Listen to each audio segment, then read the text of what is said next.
Hey, everybody, it's Tuesday, January. No, it's not January 1st, you idiot. January 9th, 2024. I am your host, back from the dead. I have risen again. It is my fucking month. Janet Shoa, host of the Giant Bombcast, episode 822, powered by NZXT. Joining me, co-captain of the ship, the artisan of sandwiches and our hearts, Jeff Grubb. That's right. I did not have a sandwich for breakfast this morning. I had jalapenos for breakfast. I did it. I hope that's okay with you, Jeff Bacalar. Wait, just like raw in a bowl, just sort of like, eat them with chopsticks? Yeah. Okay. Not with chopsticks, but that's not a bad idea. That sounds. See some proof there, but okay. Well, I know how to use chopsticks. I can show you. We got our spiciest pepper in the house, Jeff Bacalar. That's right. I'm a medium to high spice pepper. And I don't know what I register on. What is it? The Scoville scale? Scoville. Yeah. Yeah. I'm in the low 30s on that scale. What's the max of the Scovilles? Like, how high does it go? I don't know. I only know of its existence. I think it goes infinite, like theoretically, because the whole idea is like how much water it takes to displace the spiciness of the pepper. And so it's like how many, I don't know, drops of water. I honestly don't know what the unit is. But yeah, it's like how much water it takes to make it so you can't taste the pepper anymore, basically. We have our own infinite supply of wealth and happiness and friendship. Joining us on the podcast today, John Super Eye Patch Wolf in the house. Guys, thank you so much for having me here. It's a real honor. And specifically, I just want to thank Jeff Bacalar for changing his mind. I don't know if you remember this, Jeff, but when me and you were kind of like we got together and we're talking about what eventually became JeffJeff's Bizarre Adventure, and we're kind of like finalizing the deal and everything, and you said to me, so is there anything else you want out of this? And I was like, and I said that it could be cool to maybe guest on the Bombcast sometime, and I remember you were sitting in a dark room and you took a drag of your cigarette. You were smoking a cigarette, and you said, "It'll be a cold day in hell before I ever let you on the Bombcast." That sounds right. Yeah, and over the years, then it's been 2 years since then, and Jeff would kind of send me like reminders that I couldn't be on the Bombcast. There was one time he sent me a message saying like, "We're down a man for the podcast today. Can you think of anyone?" And I said, "Oh, I could be on it, Jeff." And he just wrote back, "Yeah, me neither." You got to keep them in check, Bacalar. Yeah. You're right. You're right to do it. You're right to do it. This morning, I woke up to a message, and it just said, "You're up, kid." People can change. People can change. People can change. The hardest thing to do. The lesson learned. It also is very cold right now, so maybe the hell actually is frozen. So yeah, that's why, John, your hair has become silver. It's because you've acclimated yourself to the cold.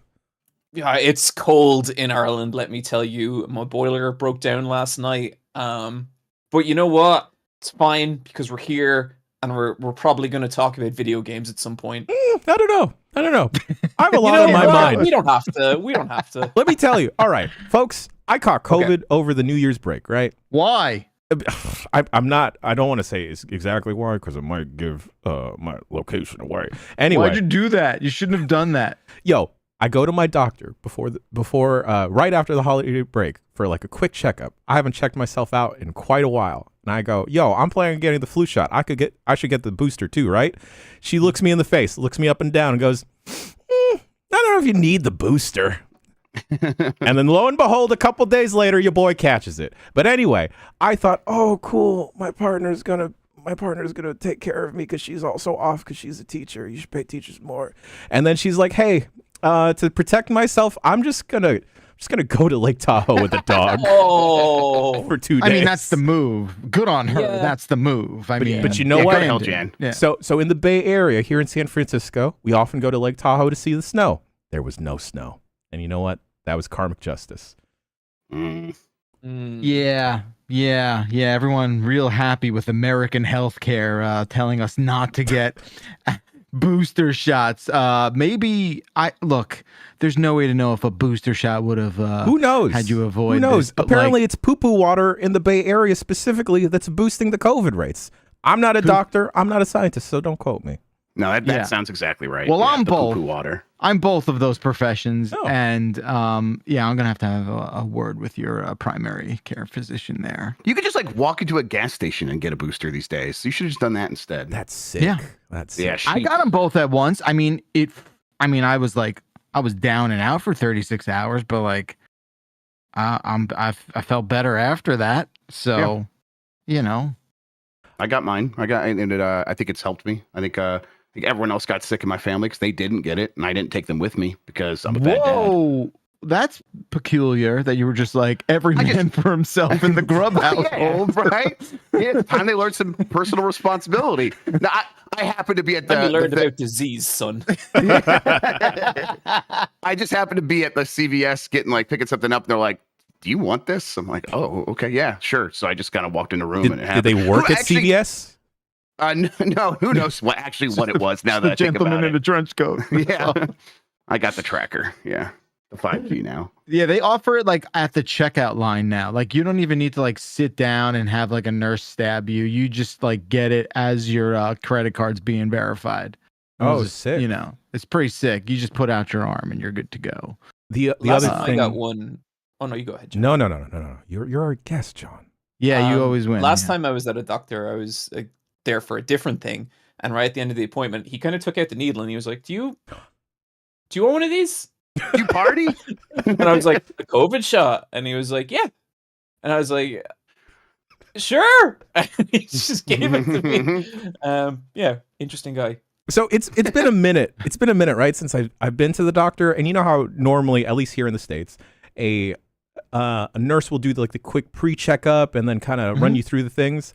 So at the end of my pre-checkup, the nurse looks at me and goes like, all right, cool. There's a robe. Go ahead and get naked, change. The doctor's going to check out your penis.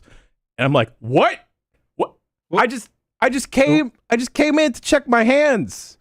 What's going on? What? I just came. Yeah, that's funny how you just said, I just came. They want to see how your penis hurt your fingers, apparently. They're like, we want to see the culprit. I was very confused and very shy. And then I'm like, all right, cool. I'm going to go change. All right. Wait, it's very cold. Were you at a urologist? I mean, be more specific. Just my regular decular doctor. Regular dicular doctor. And then, the whole time goes by. I'm in the robe. I'm cold and I'm half naked. I'm waiting for the doctor to check the parts. And then, we go on with the checkup. She does the whole blood pressure, heart rate thing. I ask my questions. And the whole time, I'm talking and she's talking. I'm waiting of all right, when are we going to naturally segue to check out the downstairs? When is this going to happen? You promised me a dick inspection. I'm waiting. And then I told her oh yeah, my knee has been hurting. And then she lifts the gown up ever so slightly, squeezes my knee and goes, it's probably because you're overweight. All right, bye. Wait a minute. Whoa. Wait a minute. She leaves. Everything. And then she leaves. Nothing was checked. I feel like they fucking punked me. Yeah, they negged you. They made you vulnerable. That's like a move they do on a slow day where they're like, let's do the old phantom dick checkup on this guy. It's like hits miss. There's a hat with a bunch of different things they got to do to each of the patients, and they just pulled out. All right, tell him you're gonna check his dick. Tell him he's overweight. All right, go in there, figure out how you're gonna do it. I think it's crazy. Because I think they experience this stuff every day, they don't realize how concerning it is when they're super nonchalant about this stuff. I remember I was at a party before. I was just at a fun birthday party, having a great time, and I passed out. Wasn't super drunk. I was drinking, but I wasn't super drunk. I just was standing there talking to my friend, and next thing, boom. And I woke up and I was like, what the fuck? And so I ended up going to the doctor about it. And I was really freaked out because this had never happened to me before. Yeah. And the doctor had a teaching assistant in with him, that kind of way. Oh, sure. Student. Yeah. Sure. And I tell him this whole story, and I'm like, yeah, I don't know what's happening. This is it didn't end up being anything. I don't know what's happening. This is never happened to me before, and I'm just a bit like, should I be sleeping? Like, is this a weird concussion thing? And then he's kind of saying all this, and then he looks at me, and then he looks at his assistant, and he goes, "Oh, this is mad, John. Tell her what you do for a living." And I was like, I make YouTube videos, and she was like, "Oh, no way."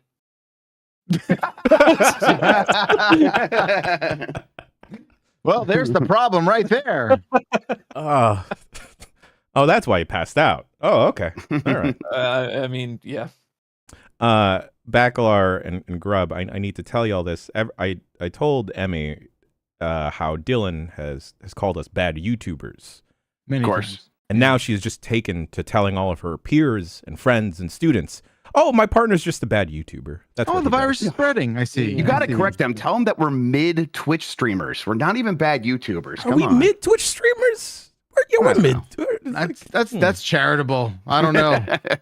I don't Guys, know. let me tell you, it's kind of, there might be a certain hidden advantage there, because the moment someone calls you a good YouTuber anywhere on the internet, Oh, yeah. that'll bring out the wasp's nest of people being like, "Well, actually."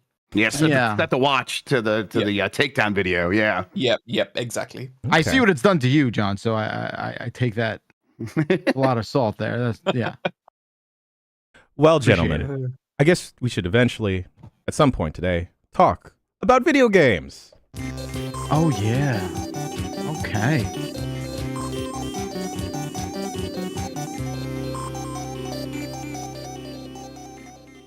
I have in this document in front of me that Jeff Grubb, you're a man that likes driving. I understand. Yeah.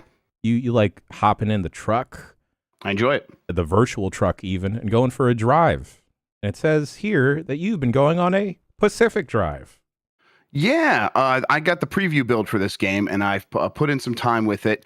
We'll be playing it on the site tomorrow, so that'll be like the real go at it. But I kind of dipped into it a little bit this morning and yesterday. And the early takeaway is I really like the structure of, you are going to be in charge of controlling everything in this car, and it's a lot of these things are mapped to the D-pad. But if you want to aim at the windshield wiper button, you could do that. If you want to engage the key to actually turn it on, you can look at that and do that. And I like kind of feeling like, okay, I'm fully in control of everything that's happening here, and that's cool because everything else like in the world. Jeff, Grubb. your audio, it's dead. It's not working. Your audio. He's by himself. He doesn't know. He doesn't know what's know. happening. Universe rip open right Oh, behind me, and I wow. can see it in the side view mirror, and it's like getting closer. I'm like, okay, I gotta turn on the car, shift it in the gear, and then try to drive away Wait, Grubb, and get around Grubb. these trees. And Grubb. it creates these really Jeff. tense moments Jeff. for when you're actually. Jeff, Do you not? You got, did it break again? it did. We can't. You came back and we started hearing you. Okay, I honestly, I think Goxler's really broken for me, so I don't know what to do because I think it's going to keep doing this. Okay, but you could hear us now, right? Yes, I can hear you now. Okay, All right. because you went on for about like 15 seconds where you were just sort of in your own world, and I want you to just repeat everything you just said, maybe. I'm afraid it's just. Oh, Ah, yep, boy. yep. It's no bueno. Okay. He's saying goodbye. I felt like there was a lot of enthusiasm in like the facial movements and stuff. Yeah, like, so I could intuit that he feels positively about this game. Maybe Yeah, I we were think that's accidentally breaking the embargo, and that's what happened. Yeah, and they got us. They Yeah, got that us in the happens. wires. That happens. Yeah. I'm gonna reinstall Goxler and hope for the best. Okay. Godspeed. All right. I'll see you guys in a second. Okay. All right. Sorry, Sean, for making this a little difficult on you. Anyway, Ever since we improved the audio quality of this podcast, it's been nothing but an absolute comedy of errors, all landing in the lap of one Turbo Sean. So we salute you. We salute you, sir. as I am fixing the layout and some of the audio stuff here, John, have you been playing anything? Well, yes, I have, John. Christmas and like the kind of holiday yearly region was definitely like, I was very busy for a lot of the year, and it was me catching up on a bunch of stuff from last year. And I gotta say, one thing that just like took over my life for a couple of days that I was not expecting, Lies of P. Either you played it? Yeah, yeah. I played like 8 hours of it. Man, I think I had the same impression everyone did of that game, where it's like, you guys really like Bloodborne, huh? Yeah. Like it's a really, really well made game. But I think what's kind of interesting about it is like they have really taken a lot of Bloodborne and smashed it together with a lot of Sekiro in a way that I think is really rad. Yeah. I thought you were gonna say illegal, but yeah. I also think it's illegal. Like, I'm a big fan of this game, but the people who created it should be in jail. It's really really cool, and I think it's interesting, like the little innovations they have put on it to kind of, I guess, shift it like a little bit away from like the philosophies of those games and making it its own thing. Like, one thing I really like is when you block a hit in this, you get like you take like regainable damage, so that you block a bunch of hits, and then it's like, okay, if I get aggressive, I can get that health back, and it creates this really nice, like, kind of, I guess, sort of push and pull. But I think one of my favorite mechanics in the longest time, and like, it's such a simple thing, when you get down to your last Estus flask or whatever the Estus equivalent is in this game, and it recharges dependent on how much damage you do. Yeah. So I have had like so many knife edge boss fights where it's like, okay, I have a full health bar, I have no health refills, but if I do enough damage, I'll get it back. And it really,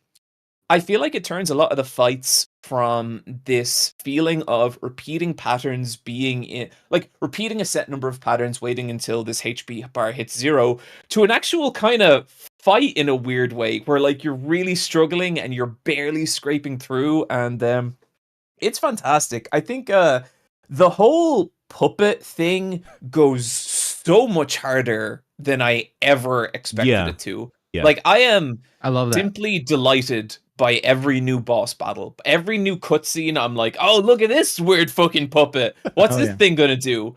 And it's just been really great. And it's interesting seeing like the different approach to story, because with any Souls game, the story is very much like something you find in like the cracks of the game.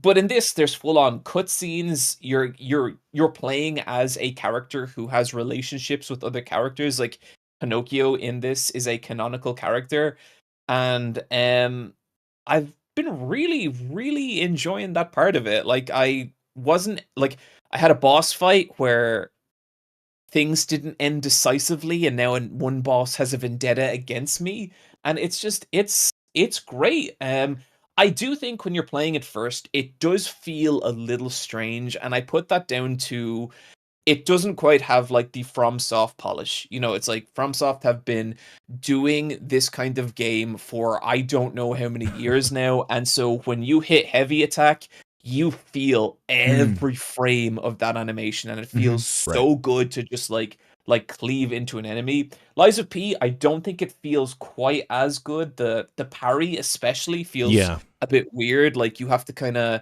time it a little before the actual hit. Sure. But I think if you can wade through the first 2 or 3 hours, this is a delicious Souls-like. This is such a cool game, and I've really, really been having a blast with it. I was super into it because I really dug the style of Bloodborne, and I think that matches this in a way that just kind of like talks to me. I just like when things are fucking weird and creepy, and the puppet stuff you put at the top there, like, for me, that was the biggest draw of like, oh, I want to see every enemy design. I want to see like all the weirdo, marionette, horrific creations that are coming out of this game. And that's kind of one of the reasons I kept going on and got through that first barrier of like, okay, now that I'm somewhat experienced in From games, I have to sort of get through, you have to like break through that first wall where you sort of teach yourself like the rules, the unspoken rules of this game. And once I did that, I was like, oh, I'm progressing, and I'm really enjoying my time with it. Yeah, I was a little bit disappointed because I really dug Bloodborne influence and the puppet stuff. And then I was disappointed when it kind of dipped away from that for a second. But I'm glad that they leaned all the way back into weird, creepy puppet stuff. What other stuff does it dive into? Like how far away does it get? It takes a detour into like cult, zombie, adjacent, infected stuff. But that winds up paying off the further you get into the game, along with the messed up puppet stuff. Yeah, it's like there's a lot of, you're fighting a lot of like marionettes and stuff like that. And then they introduce a second type of enemy, which is like extremely organic as opposed to the mechanical. But I do kind of feel you, John, because like I felt like for the section of that I've experienced, I did feel like, oh, now I'm kind of playing more of a FromSoft vibe, where like just the jerky movements of the marionettes, which like the animation on them is just incredible. Like it's so good. That really, it gives it a feel that is so much more unique than just like a Bloodborne knockoff, you know? Yeah, and I really like the utilization of the arms, or like what would be like the Sekiro left arm gadget. I wound up really using the fire against everything after a while, and like that just wound up being a way to like slowly tick up damage on virtually everything, because it worked really well against those organic enemies you mentioned, but also just because the damage is incremental over time, even on the marionette stuff, it just wound up being super duper effective, despite really wanting to be cool with a grappling arm. John, have you finished it yet? I have not. I have only just hit the king of puppets. Oh, that bastard. Okay. And Jeff, when you were saying like about, you wanting to see whatever weird puppet thing was coming next, I saw the king of puppets and I was like, God damn, that is a design. Like that rules. I'm assuming it's Jeff Dunham. Yeah. Yeah, it's just Jeff in his Dunham. final form. Yeah, all of the puppets. Final phase. I mean, king of puppets, it's got to be Jeff Dunham, I would assume. Yeah, it's actually just Jim Henson in there. Oh, okay. Oh, yeah, just how dare you speak his name in the same sentence, in the same breath? I'm comparing him as the king of puppets instead of Jeff Dunham. Yes. Okay, good. We're all in agreement. You think there's someone out there that thinks that Jeff Dunham is like superior to Jim Henson? Without a doubt, I don't even need to think about it. Okay, fantastic. That's the circus planet we all occupy. Oh my God. Now I'm just thinking of all those comedy specials. Oh man, you are. Jesus Christ, Jeff Grubb, why did you? He has the nerve to call them comedy specials. I'm just thinking that I would love the next Lies of P game to be about Muppets. Oh my God. Oh my God. Yeah. Give me like a really difficult Muppet Souls-like, and I feel like we're in I don't think I could bring myself to like kill any of the Muppets, though. No, I don't think it's killing. I think it's just sort of like, removing them from their hand operators. From their mortal coil. Oh, okay. Yeah. Okay. And then they're just sort of like, deflate to the ground. I think Sesame Street has been 1,000 years ago, and a great infection has spread. It writes itself. Yeah, I mean, come on. If they did fucking Pinocchio, they can do Sesame Street, right? Yeah, John, I know the game is going to get difficult like any Souls game, but I implore you, if you decide to ever bounce off of Lies of P, please check out the after credits stinger, because as someone that I feel also enjoys the kind of Pinocchio, Brothers Grimm, old fairy tale bullshit, it delivers on that so hard. I would say like I'm all in on this game. Nice. I don't think I can drop it right now. Beautiful. And like I've beaten all the Soul games, so I have heard that the difficulty spikes something fierce. All right, but I'm okay with it. If you've gone to the King of Puppets, I think you can completely handle it then, because the little priest man before that is a little bit of a toughie. The little priest man. The little priestman. Is it the clown dude? Just not before the clown dude. I might be getting the order mixed up in my head, but Little Priest Man is my favorite Mumford and Sons song. God, I'm good. Oh yeah, let's release like a stomp and clap, hoot and hollering album, huh? I'm all for that shit. About the plot of Lies of P. Yeah. Oh man, yeah. I used to call myself like the Brown Mumford and Sons member. Anyway, That's pretty good, Jan. going from puppets and all that ilk to something else that terrifies me, because puppets low-key scare me, is claymation. Something absolutely terrifying is, and I've been very vocal about this, about my strong disdain for Wallace and Gromit, because So how about some immersion therapy? Jeff Grubb, Jeff Grubb and company. I've been playing Wallace and Gromit in the Grand Getaway on the MetaQuest 3. Why do you, if you like, because it is like a visceral reaction, right? Why do you do this to yourself? Yeah, what's wrong with you? We could look in the mirror and ask ourselves that question all day, and we wouldn't get anywhere, huh? That's right. Let me tell you, I think I am slowly understanding the appeal of Wallace and Gromit, in that it's okay. I like this dog. This dog is charming. Wallace, he has lots to put up with, Jan. he does have a lot to put up with. Wallace, on the other hand, is don't like this man. Don't like this man at all. I get it. There's something just deeply unsettling about maybe more like his eye cavities, right? Like, is that his what it mouth? is? It's his mouth. It's like it's too wide on the sides, and then I see too much of like these teeth in the back, his back teeth, than you normally do. Sure. I think there's an element about him where he is a bringer of kind of chaos and misery. Yes. But he is completely unaware of it. Yeah, he's oblivious to it, yes. And I find that kind of horrifying. I mean, it represents the British Empire, does it not? I mean, wait, they weren't oblivious, I guess. No. And then so Gromit has to fix it, right? Yeah. That's the whole shtick. Yeah, that's the whole thing. Is Dan Reichert our Wallace? A little bit. And then we're all Gromits? I think everyone's got a little bit of Wallace in them, I think Dan Reichert is Wallace and the world is his Gromit. Wow. Yeah. That's right. There it is. That's almost beautiful. too much to bear. But I've been playing the VR game, and it's a fun, little neat title. You're just solving puzzles. You're helping Wallace and Gromit go on a little vacation, and it's doing the regular VR stuff of like, oh, you can go grab this and put it over there. But it does a lot of neat stuff with the controllers specifically, where instead of just pointing to a location to teleport there, because it does that a lot, raise your hands up to your VR visor and pretend like they're binoculars, and then you can find the specific place to teleport over to. And I think the claymation aspect of it, or the stop motion aspect of it, lends itself really well to VR, surprisingly, because I think strong aesthetics and strong art styles work incredibly well in VR, rather than trying to be like a photorealistic adventure, right? Yeah. Sure, yeah.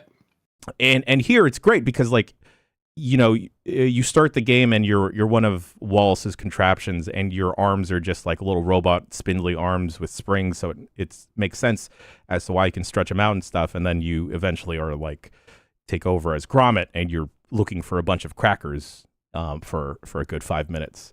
And I don't know, I wind up really digging it, despite being absolutely repulsed by claymation in its entirety.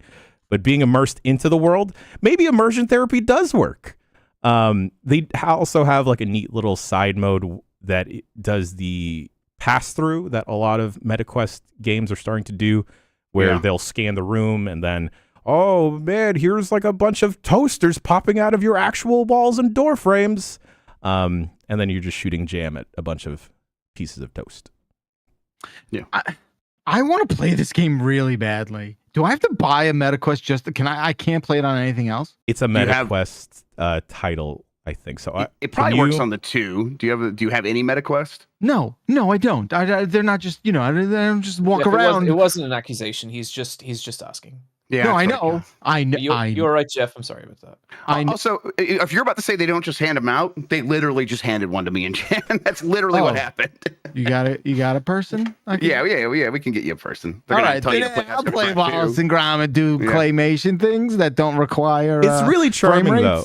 Yeah. It's really charming, and like the whole time I was booting it up, I was like, I'm gonna hate this. I'm gonna hate everything about this. But I am starting to understand the charm of Wallace and Gromit, and maybe they should adapt more children's shows to VR because I feel like Well, that'd be maybe not more. But yeah, aren't kids not supposed to wear VR headsets and it melts their fragile little brains, right? That's just them covering their ass. That's just What does that mean, though? There has to be some truth to that, then. No, there doesn't. No, there doesn't. For No, lawyers no, to there say doesn't? cover your ass? No, Absolutely, no. that doesn't have to be something to it. I embrace your skepticism full-heartedly, right? Of course. But like, what is going on? Like, if there's enough of a reason for them to want to abstain from response. Yeah, they don't know what's going to happen. Right. So they're like, well, if we don't know, we can't say it's safe because then we'll get sued. That's what the lawyers say. And the lawyers are right because who knows what will happen, but you're going to be fine. It's just like the whole scare about screen time. And now all the recent research is like screen time doesn't have any real negative effect on kids, no more than anything else. It's just we didn't know. So people kind of make a they're like, oh, let's be extra cautious about this, especially if you're a big multi-billion-dollar company. I think that's two different things, but I understand where you're coming from. I think there has been enough research in terms of like the specificity of screen time. I was always under the impression, especially when it first came out, when I was like, I remember, who did I meet with?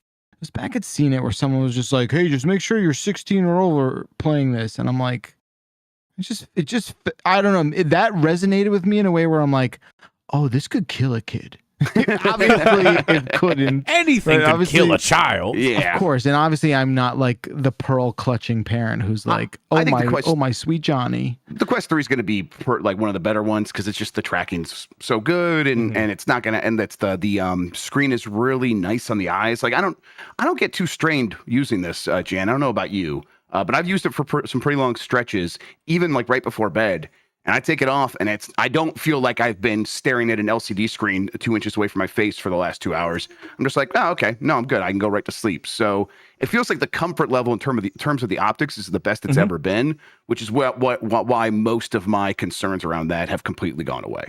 I think the most disoriented I've felt after the session with the MetaQuest 3 is actually playing a game, rather than like using it as like another monitor or like watching a movie through it. Let me tell you, watching like a Wes Anderson joint on that bad boy, whew, it feels like you're going places. Also, so we've talked about the big picture app specifically, right? Yeah. And there are public rooms you can enter in the big picture mode when you go through like the little social tab. You can host your own stuff, watch a movie with friends, etc., etc. There are some questionable rooms that people are hosting on the big picture app. Questionable how? Well, last time I almost wandered into an adult film room. Sure. This time, as I was scanning through movies or rooms just for poops and giggles, there was a lot of Christianity only or Christianity theory rooms.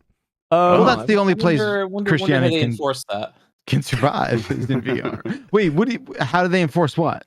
Christians only. Christianity only. Like, what's the door check? Oh, right. Like, am I allowed in there? Yeah. If it's a evangelical American, they'll just do that thing from Family Guy where they check how white you are. Like that. Right. Yeah. Right. I think it'll probably be more of a call and response thing. So they'll be like, and with your spirit, and then they'll wait for your response. Of like, okay, you got to get booted, buddy. And that's basically the password. Yes. You spent a lot of time in VR, John, or no? Ever at all? Ever? No, I have never really tried it because I have a thing where like if I play a first-person shooter that's too fast, I will feel motion sick. And so I just feel like VR is basically this thing waiting to beat the shit out of me. Yeah. You know what I mean? It's knocked me out for a good 2.5 years. That's right. Straight up. I've literally not gone back. It's half apathy and laziness. And Wallace and Gromit is going to be the thing that gets you back? It's going to get me back on the horse. I'm telling you. I just watched this trailer. I think this looks really, really cool. It knocked me, and like again, I was down and out for 90 minutes. I had to lay down and just sort of stare into nothingness. I needed like a deprivation chamber, until I could finally walk around my house again. But I hear you, John. I used to think like, oh, I'm above motion sickness. No, I'm just a weak human. I'm just a weak human man. No, I did a stream of that Doom mod, the one that was real popular a couple of months ago, my home.wad or something. Mhm. Yeah. And over the course of that stream, you can literally see me melt and just be like, guys, I don't feel so good. Thank you for the subscription, Party House 84. And just barfed off screen, right? I mean, like Close. Yeah. What was the game that recently got me sick? The FPS? Lethal Company. It's the FOG, right? Is what it was? I don't know. It's a combination of factors. It always is. Yeah, I can't I've pinpoint it. never been able to pin it down. Another one was Umurangi Generations. Oh, interesting. Yeah, that made like I played like 10 minutes of that and I felt so sick. And then like a couple of days later, the guy who made the game got in contact and was like, "Would you like a free copy?" And I had to be like, "I'm sorry, buddy. I'm too much of a weak baby to play your games." I wonder, is it like the lack of like a cursor or like a crosshair?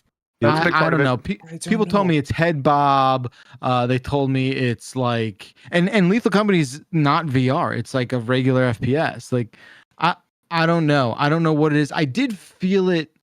I felt it also when we played that Anacrusis game. Mm-hmm. Oh. But I Will didn't. Smith tried to kill you. It wasn't the first time. It's his sure won't quest be the for last. forever, you know? There's something there but it wasn't as dramatic. Where like Lethal Company, it took 15 minutes and I was just ready to go. Meanwhile, we played the finals for how many hours, and I was just like, this is perfectly fine and okay. So I don't know. So weird. Yep. I think it's like it's going to be the crosshair, the head bob for sure. The Whenever FOV, I get how any far new you're game, sitting away. first thing I'm doing is turning the head bob down because I'll die. Yeah. I thought about this. And it's not funny. It's an affliction. No. I'm only laughing because I was thinking in my shoot life, man, I'd love to turn off head bob, huh? As I was like walking down a hallway and kind of zoning out, I'm like, you dummy. You can change your gait and like completely remove the head bob, because apparently head bobbing while you actually walk in real life is a sign of inefficiency in your gait. What the fuck are you saying right now, Jeff Grubb? You saying I walk inefficiently with the I do too. I'm like, yeah. So I'm like, okay, I'm going to try to walk straight forward without having my head move up and down. And then you start to feel insane and then you just fall over. Unless your head is a steady cam, you are failing at walking. Yes. I have a fun saunter, all right? I'm filled with pep in each step. I do love your saunter. But speaking about getting motion sickness, Asgard's Wrath 2 has been giving me a lot of motion sickness after playing it. This has been like the talk of the town with the MetaQuest 3. I've seen a bunch of advertisements talking about this. I believe IGN also gave this a 10 out of 10. Is that correct? That's right. What? That is correct. 10 out of 10.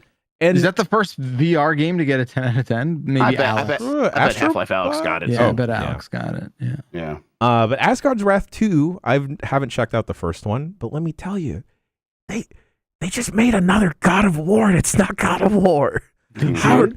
This feels like Lies of P levels of illegal, where I'm just kind of Kratos. I'm just kind of Kratos. Is this the God of War where you like murder your kid or you take care of it? Which variant? Where you're just murdering the gods type. Yeah, it's all the Norse gods. You have an axe you can throw. You just whip it back in your hand. It is exactly God of War and God of War Ragnarok. I mean, it's got a cool look. It's pretty neat. And I got stuck in the first 5 minutes, not due to the game at all, but because of my hands being the way that they are right now, and I couldn't use the grip function on the MetaQuest controllers to ride on my giant raven. So I had to ask my partner, hey, can you just walk up to me, but like don't move me in VR right now, otherwise I think I might throw up. Just press this small trigger button so I can ride a bird. And then I just hear her just deeply sigh and go like, all right, here you go. And then for the next 2 minutes, I'm riding a raven through the history of Asgard's Wrath 1, and I'm having the time of my life. Yeah. That's cool. Sounds cool. It does the thing where it gives you a bunch of different options in how to control your character. You're moving with your left stick, you're looking around with the right, and you can either change it to like the free look around or the kind of stuttering snap movement. I don't know if there's a way to do like the teleporting movement versus the actual just walking through the thing, but I feel like this game is very brave in the fact that it gives you that free movement, but is also giving you a lot of options to move around your environment in terms of like, all right, you're going to be vaulting over this thing. There's going to be a lot of wall running here. You know what? We're going to introduce some platforming now. Right. And it actually handles it really well enough. And the ability to, the conceit of being, hey, you're just inhabiting this person's body as like a pseudo demigod. You can, and you do have the ability to just drop your stuff and just pull it from your belt whenever you want and just throw the axe. It lends to the combat really well. And it's doing the thing where it's like, okay, cool. Here's a bunch of small mini arenas, move to room. But because I think, again, of the distinct art style, I think I'm having a better time with it than I think I would if it was trying to go for like all the way into God of War. Here it's kind of like, I don't know why this came to my head, but imagine if God of War meshed with Tak, the power of Juju. Hell yeah. Incredible. And like that kind of like very high saturation art style that feels like it's aimed towards the Tak power of Juju heads out there. Wow, I did not know I was going to think Tak and the power of Juju today. You know, it's 2024. We're starting the year off right? This is what we can do for you, John. Thank you, Jeff. Welcome. I've only played maybe about like an hour and a half into it. I'm aiming to play more, but it was just the portion of getting used to the snap turning that was making me feel a little sick. But all the actual platforming aspects of like wall running and like jumping over stuff, like that didn't give me the headache. It was the snapping around. So I might change the controller to be like a free look around with like the right stick instead. Normally people find the snap movement to be less queasiness inducing. So I'll be interested to hear how you find that. I'll say one trick to eliminate as much of that as possible is when you have the option, steer with your head. Because then your body's like, oh, okay, I'm down with this. I can handle this. If you are going to move forward and you, instead of snapping over to the right, just kind of look to the right and let it start moving you in that direction, that can eliminate a lot of those problems. But yeah, I've been really surprised, Jan, about the wall running, especially where it's like, okay, the game's going to make me run across this wall while I'm standing still. This is not going to work. And it has never been a problem so far. So kind of for one, it's like, okay, cool that works. And two, I was like, oh, now we got like a game here. Now we got a game, like a game that's going to be like doing some real stuff in it, platforming, all these cool things. And the combat's obviously cool because it has the first person, you're actually throwing the axe combat. That's neat. But I was hoping it wouldn't just be a bunch of small arenas that I sit in, and then I move to the next arena and do that same thing again. It's like, no, they can have some variety in there because they're trying all these things that are actually functional. So you start to see how people really are getting into this game. I don't know if I'm like falling in love with it 10 out of 10, but it's definitely impressive for what it is. I think really what this is doing for me is convincing me it's time to go back to Alex and really, really actually play Half-Life Alex. Yeah, that's the one game that I have a little regret over never completing. I was also on board, and then you said something about aiming with your head, and like that brings me a great deal of stress. But just like I just mean like not like aiming like where you're gonna like throw where anything. You're walking. Just where like I want to walk over there, so now I'm gonna look over there, and then I'm gonna press forward, and then that's what I'm saying. Yes. Yeah. Okay. Yeah, the actual aiming of like throwing the axe, it feels very, very generous in terms of the auto aim. Of course. All right, I might have to request a meta. My goodness, Jesus Christ! All right, John, I'm sorry that. I'm used to it. Like there's been so many great episodes of JeffJeff's that he's just ruined. Honestly, it's what I do. The Steam Link stuff where you can play wirelessly. That I'm like, okay, yeah, I'm gonna use the Quest 3 to play Alex, and it just works so well that. I'm like, okay, yeah, I have the Valve Index set up and everything. I'm like, nah, I'm just going to use the Quest 3 instead. For some reason, that convenience level just pushes it over the top. I'm like, I'm ready to go back. Yeah, I guess I just throw my Vive out, right? Like, what is just going to throw it in the garbage? I get it, Jeff. Like, to me, often the difference between like playing a game I kind of like versus dropping it is how convenient will it be to reach out to. You know what I mean? Like, if I have to set up a console to play a game, I might buy that game. It might be many months before I touch it, but if I can just download it onto some things, and I think that is a challenge with VR. It's like it kind of needs to get more convenient before it's ever going to hit like any kind of mainstream saturation point. The messed up thing that I saw in the App Store on MetaQuest 3 last night was xCloud support. Yep. And let me tell you, holy smokes, that shit works, and it works really well. I mean, all things considered, if you have a decent internet connection. But wow, am I just waiting to have it be socially acceptable to just be wearing a Quest 3 at all times. I know. Hey, well, we got the news story today. You can just get a Vision Pro. That's going to be socially acceptable because... Is it? Yeah, you spent $3,500 on it. People aren't allowed to make fun of rich people. So I think you're allowed to throw rocks at those people's face. I'm not saying you should, but I think you should. I don't think that's going to happen. Everyone gets one rock. You got to decide who you're going to throw it at. That's right. It must be tumbled. It must be a tumbled rock. Yes. But you get one. You can't collect rocks from your friends and throw a bunch of rocks. Only one person per rock. Jeff Grubb, you tried to talk about Pacific Drive at the very beginning of the show. Let's hear about Pacific Drive again. Hopefully, have fun editing this, Sean. I've played a little bit. I kind of like dipped in to kind of get started, get my my feet underneath me in the game. We're gonna really play it for real tomorrow on the site as like a preview capacity sort of thing at GB Plays. But the things I'm liking so far is skeuomorphism. Is that the word where it's like, they try to digitize a real world analog act, and they do a lot of that in this game where it's like, okay, you can actually look at the key in the ignition to start the car, and that feels cool. And then you can look at the stick shift to put it into gear to start driving. And that it serves one function of, I enjoy that. I like being in a world where it's so immersed that it's like, no, I can actually do these things manually myself. But it also lends a sort of heightened tension when you get into the situations where, like, okay, I am getting chased down by this amorphous, nebulous teleportation cloud that also hurts me. That seems to be the main driving force of moving you around this world. It's a roguelite. That's the structure. This thing is constantly closing in on you. That's the threat. There are other threats, but that's the main one. But it's the kind of thing where it's like, okay, I'm trying to drive away from this thing. It's in my side view mirror. I could see it. Oh God, the car's not turned on. I got to turn on the ignition. I got to move it into gear. And the whole time you could still look over and see that threat coming up behind you. And then you just kind of start driving.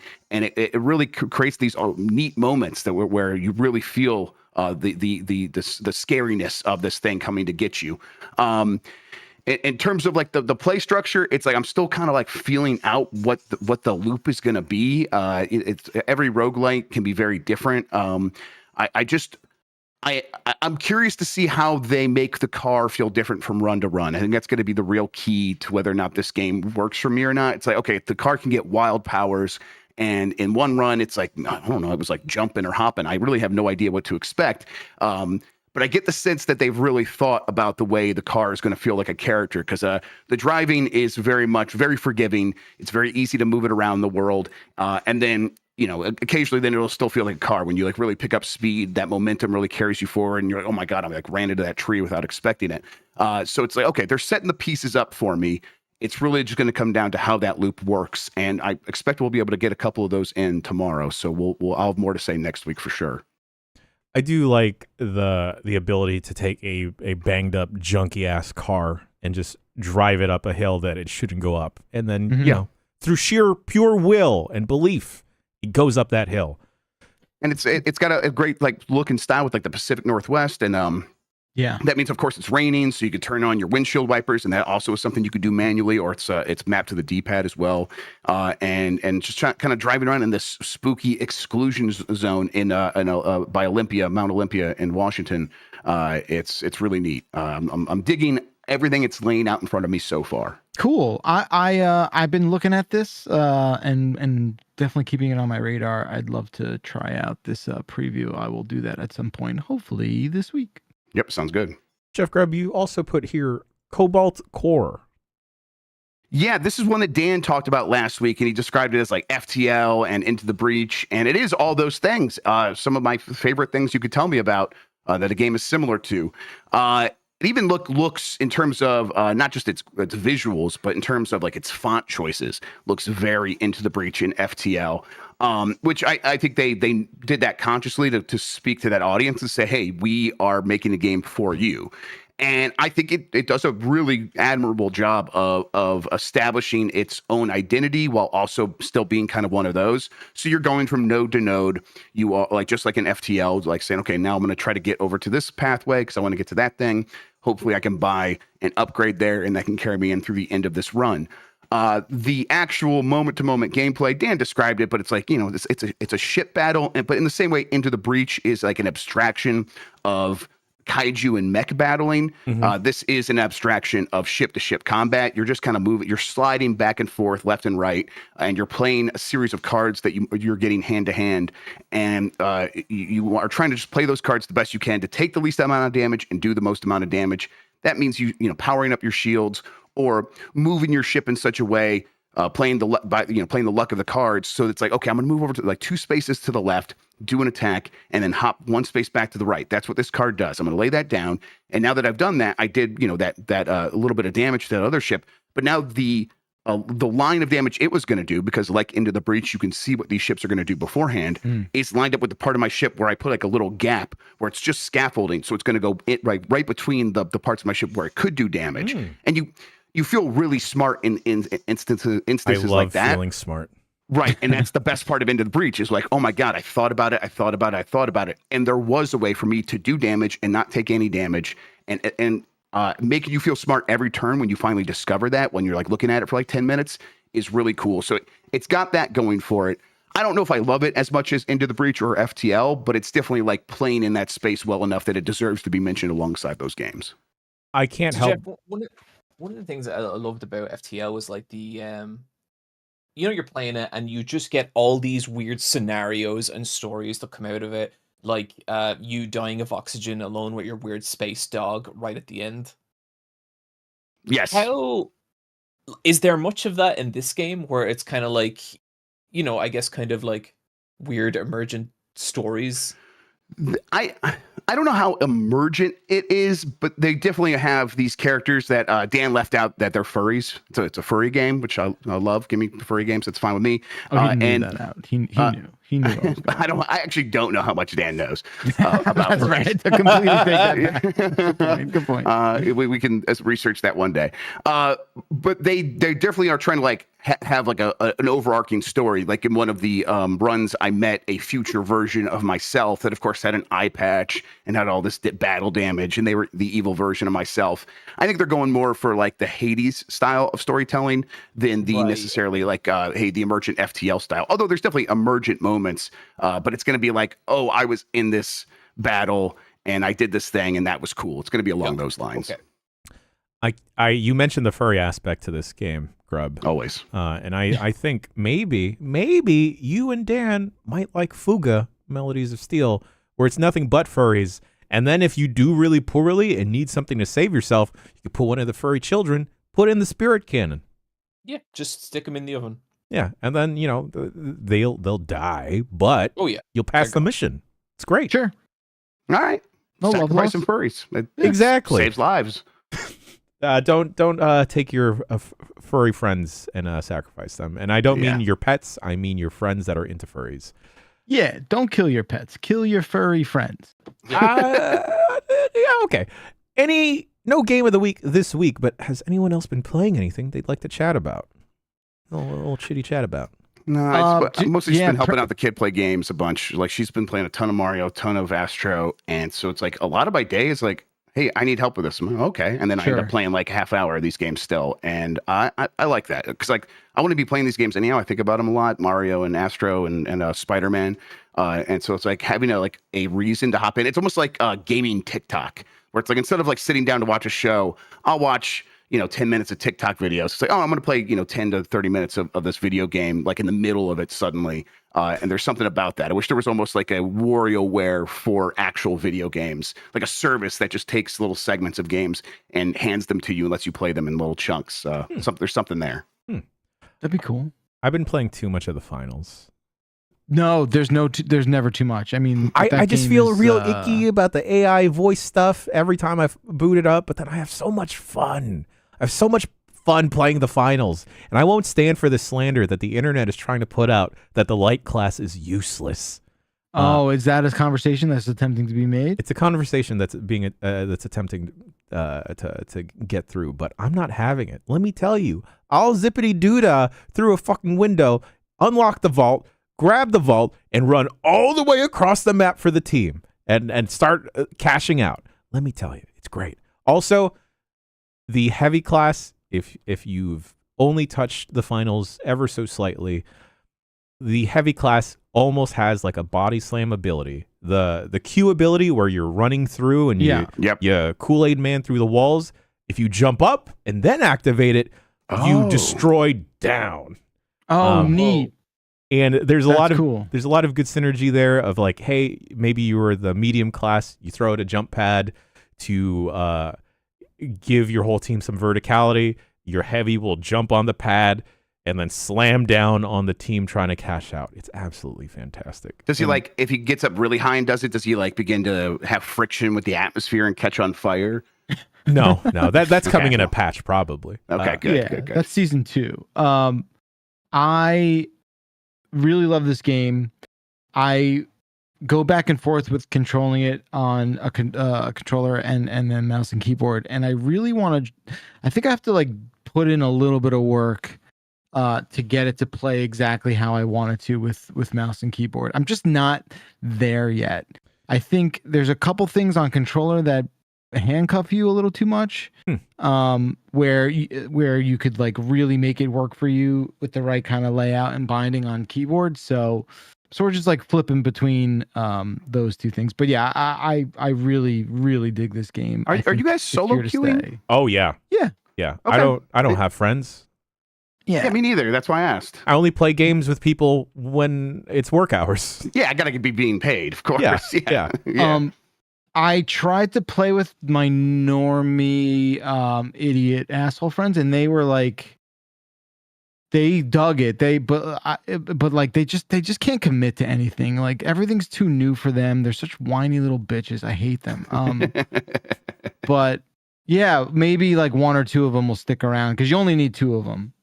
So hopefully they'll want to play more. But yeah, that's the update. I'm putting this out into the universe here, and I don't know if you can group up with and do a custom game just yet.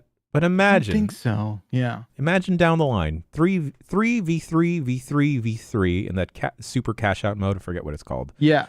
Us, Giant Bomb, 3 representatives, maybe against 3 representatives from Kinda Funny. What's another group of 3 people? Oh, maybe the next Slander crew.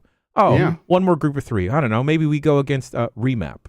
And God, just think about the bedlam, and just think about how much we would destroy all of those different websites. Fucking annihilate all of them. I do believe we would stunt on those hoes. Yes, that's right. Yeah, what Grubb said. You have any more in the final? So I just want to have one more note. Oh, I just wanted to emphatically say how much I love stunting on those hoes. Let's make it. John's happen. always That'd saying that on the podcast. I do always say that. That's true. Yeah. All right, they'll probably have custom games here pretty soon, I bet. So we could check in then and make that happen. I would have been playing more games this week, except for we have a review game, Prince of Persia. The embargo for that is Thursday, so we can't talk about it on this episode. We've been playing a lot of it. We are going to talk about it on Bombcast Revengeance on Friday. We're going to make that a review episode for that, so that'll be our first segment.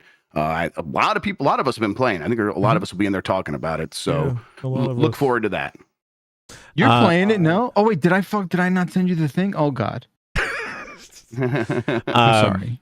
Also, if you've enjoyed a little bit of the VR talk, this UPF, we're gonna do a little UPF virtual reality grab bag of stuff. Yep.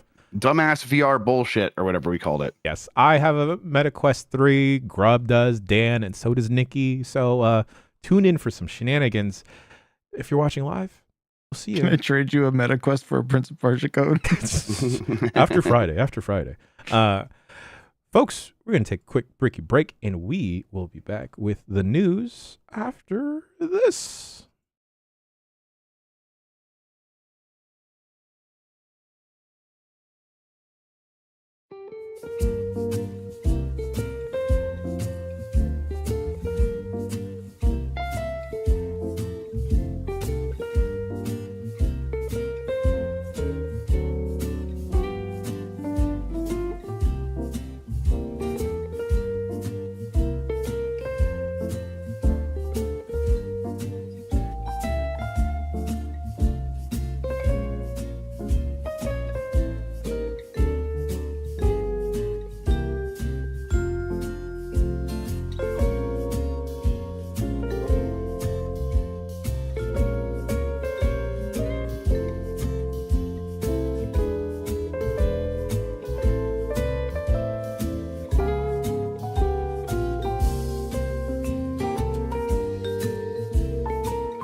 Just kidding. There are more games to talk about.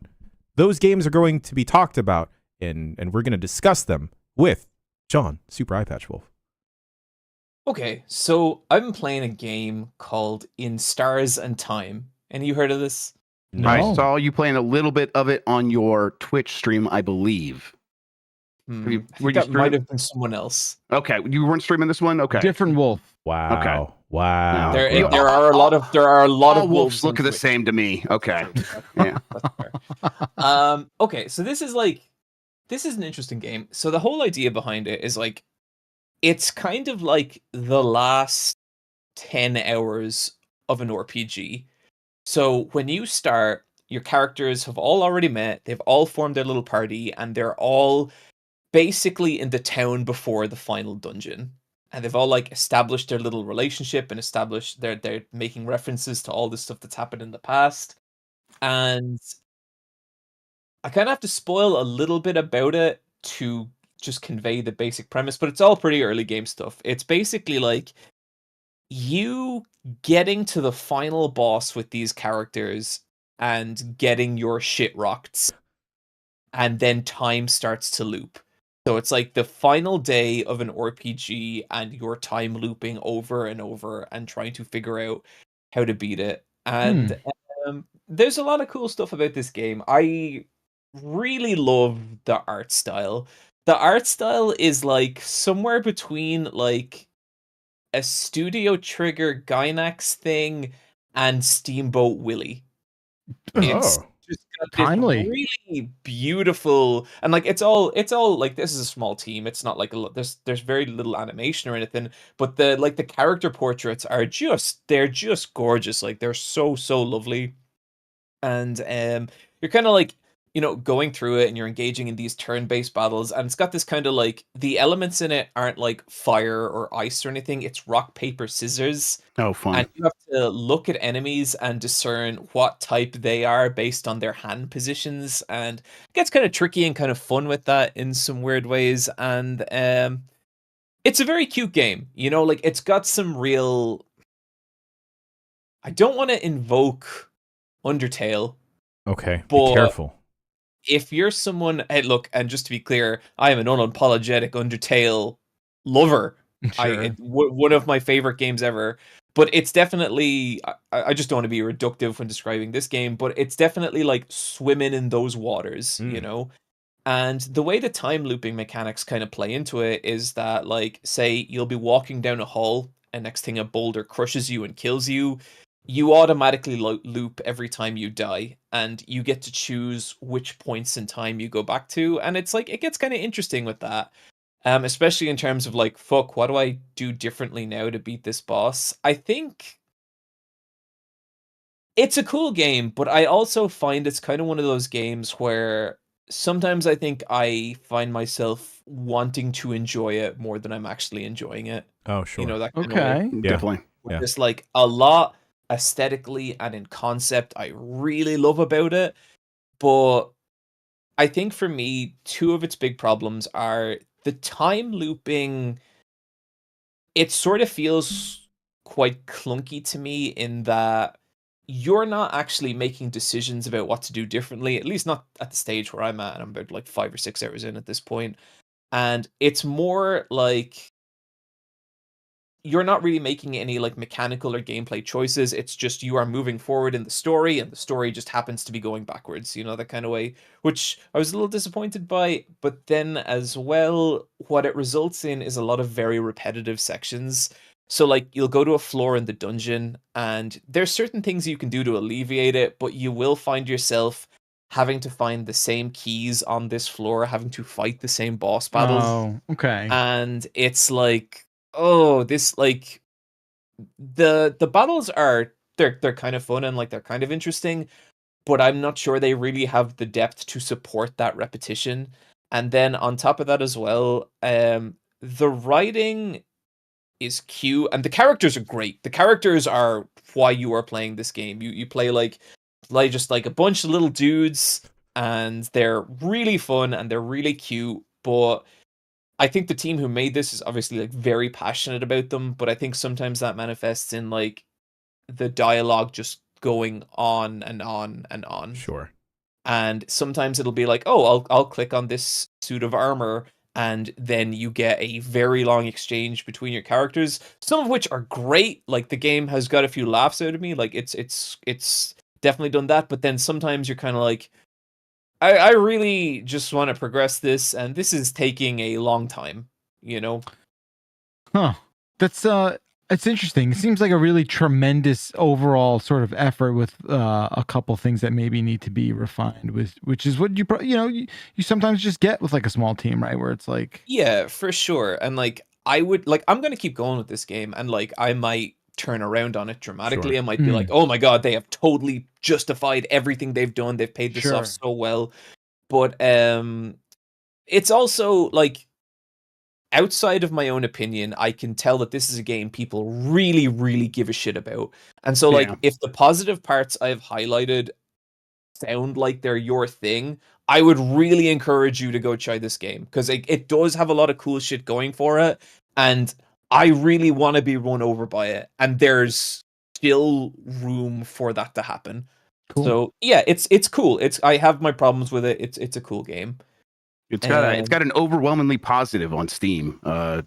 People do seem to love this. And just like huge, like it seems to have like a very, very passionate fan community. There's so much like fan art of all the characters already, and it's cool. Like there's a lot to like about it, and like again, I wouldn't take my criticisms of it at face if it sounds like this might be kind of your thing.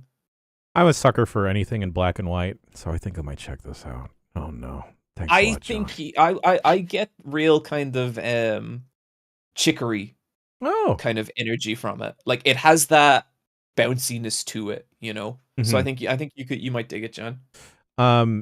Speaking about like kind of forcing yourself to really like a game or wanting to like it more than you actually do. That's kind of how I felt last year about Void Strangers. It's like small Sokoban style puzzle game. But John, I have also been playing Void Strangers. Oh hell yeah! Is that the other game you're going to talk about? No, it's not. But we can talk about it because that is a weird game. Yeah. It makes me feel stupid. In not that I can't figure out the puzzles, because I can if I bang my head against them enough eventually. I can just tell there's bigger shit going on at that game, and I can't quite get in there. Yeah, you know what I mean? Oh yeah. All the time, anytime I'll progress to like I guess a floor completed or a chapter completed where you get to the save point, I keep thinking of like, all right, I should just take the break like it wants me to, so I can see the other stuff going on underneath the hood. But sometimes I'll skip it and I'll think, oh shit, well, there's probably a huge story beat that I just missed because like it's weird. It's really weird. It's saying it's weird and really weird isn't enough to convey the fun things going on outside of the Sokoban style puzzle game. Yeah. And it's one of those games that's difficult to talk about because some of the spoilers in it are so mechanical. Yeah. And like I've recently figured out I can do the craziest fucking thing. And I have you gotten to the end of that game? No. Or we'll say okay, I have, and it was worth it. Okay. It was great, but even then I have reached an ending and I can tell there is way more weird shit going on here, and I'm kind of looking at the game and I'm like, what do you want from me?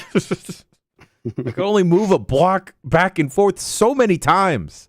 This does look really and different. One of the best soundtracks of last year. Yeah. In such an incredible soundtrack. The other game I wanted to mention real quick was just I've been going back in time and playing a little I believe Valkryie Profile for the PlayStation 1. And I have not played like a huge amount of it, but I was absolutely blown away by the production values of that thing. If people don't know, it's like a very, very 2D looking game. Has this really unique combat system that I think was like the main inspiration behind Invincible, the Skullgirls guys RPGs game. And just like I saw some gifs of it and I was like, what the fuck? I have never seen anything that looks like this. And it's like it is the most opulent JRPG coming from like that just golden era of JRPGs. Thank you. I write video essays. Yeah, no, I know. I want to hear that in there. Yeah. It's been a treat, and I cannot wait to spend more time with it. And I would just encourage people, like, if you've never heard of this game but you like PS1 JRPGs, just look up some screenshots or some GIFs of this thing because it is absolutely stunning. Yeah. Like it's so gorgeous. It's one of those PlayStation games where like you don't have to worry about it looking like a PlayStation game, right? You know what I mean? Because like it's all sprites. Yeah, it's one of those PlayStation games that looks like a Saturn game. Yeah, where you're like, oh, is this going to be like fucking that is polygon hell? Specific compliments, Jeff Grubb, and I really appreciate it. It's true. They're like, it's like, oh yeah, we could still do 2D on the PlayStation, and actually super good at it. Why aren't we doing this, right? Yeah. No, this is it's important to call that out. It looks like it does remind, as someone who had never played Valkryie Profile. For me, the touchstone would be Golden Sun, but this is like goes way harder than even Golden Sun does. So yeah, Golden Sun's looks a great. good-looking game. Yes, it does. It's got a real vibe to it, real style, especially in those panning camera shots around the sprites, and the sprites like adjust depending on where the camera is. It's something like a little bit ugly about it, but in a really fascinating way. God. Yeah, it's a game where like you can nearly feel them break what Spriteworks are meant to be, and it's really interesting. Has a lot of interesting like gameplay stuff as well. It has this kind of story where you are basically this Valkyrie descended from heaven because there's like a war up in heaven, and so you're trying to fix all the problems down on Earth, and you recruit all these different people, but then you have to send those warriors up to heaven. But when you do, you can no longer use them on Earth. It's bizarre, but it's cool, and I haven't played a whole lot of it, but I'm looking forward to playing more. Apparently, is there a version of this game on mobile too? Oh, probably. I'd believe it. Lena? There's one on the PlayStation Store that is regularly goes on sale. Cool. God, PS1, such a fun haven of JRPGs. That and the Nintendo DS. Oh my God, bunch of weird good shit on that. But that's not news to anyone. But this is news for everyone.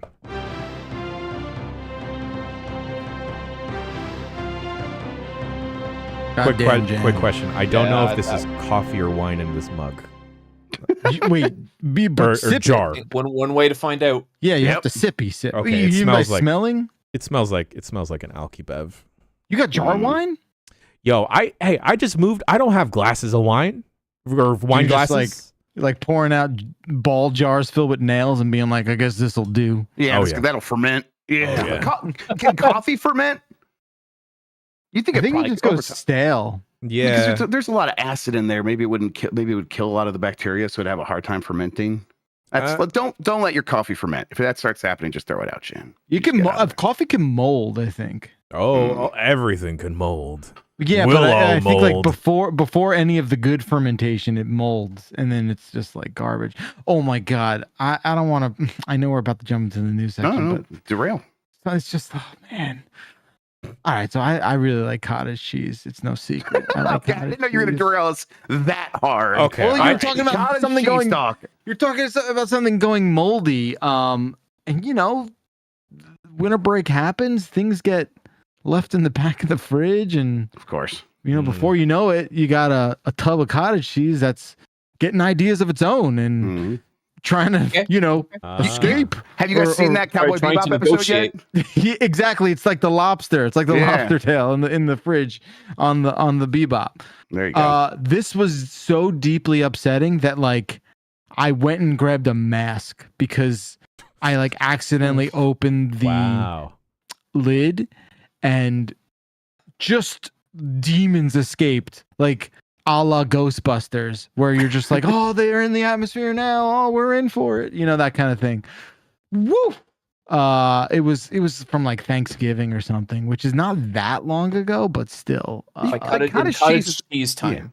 Yeah, it's like Inception, right? Like for a minute of normal food time is 6 years in cottage cheese time. Right. So. It's like a cottage cheese is already like, listen, we fucked up some milk. All right. And it's already on the edge, right? You got a couple of days. All right. Enjoy it. Yeah. Time's running out. Hot shot. Eat up. All right. News. The first one here I don't have written down because it just happened while we were doing the show. But hey, Jan, that Pokemon with guns game, Palworld. What?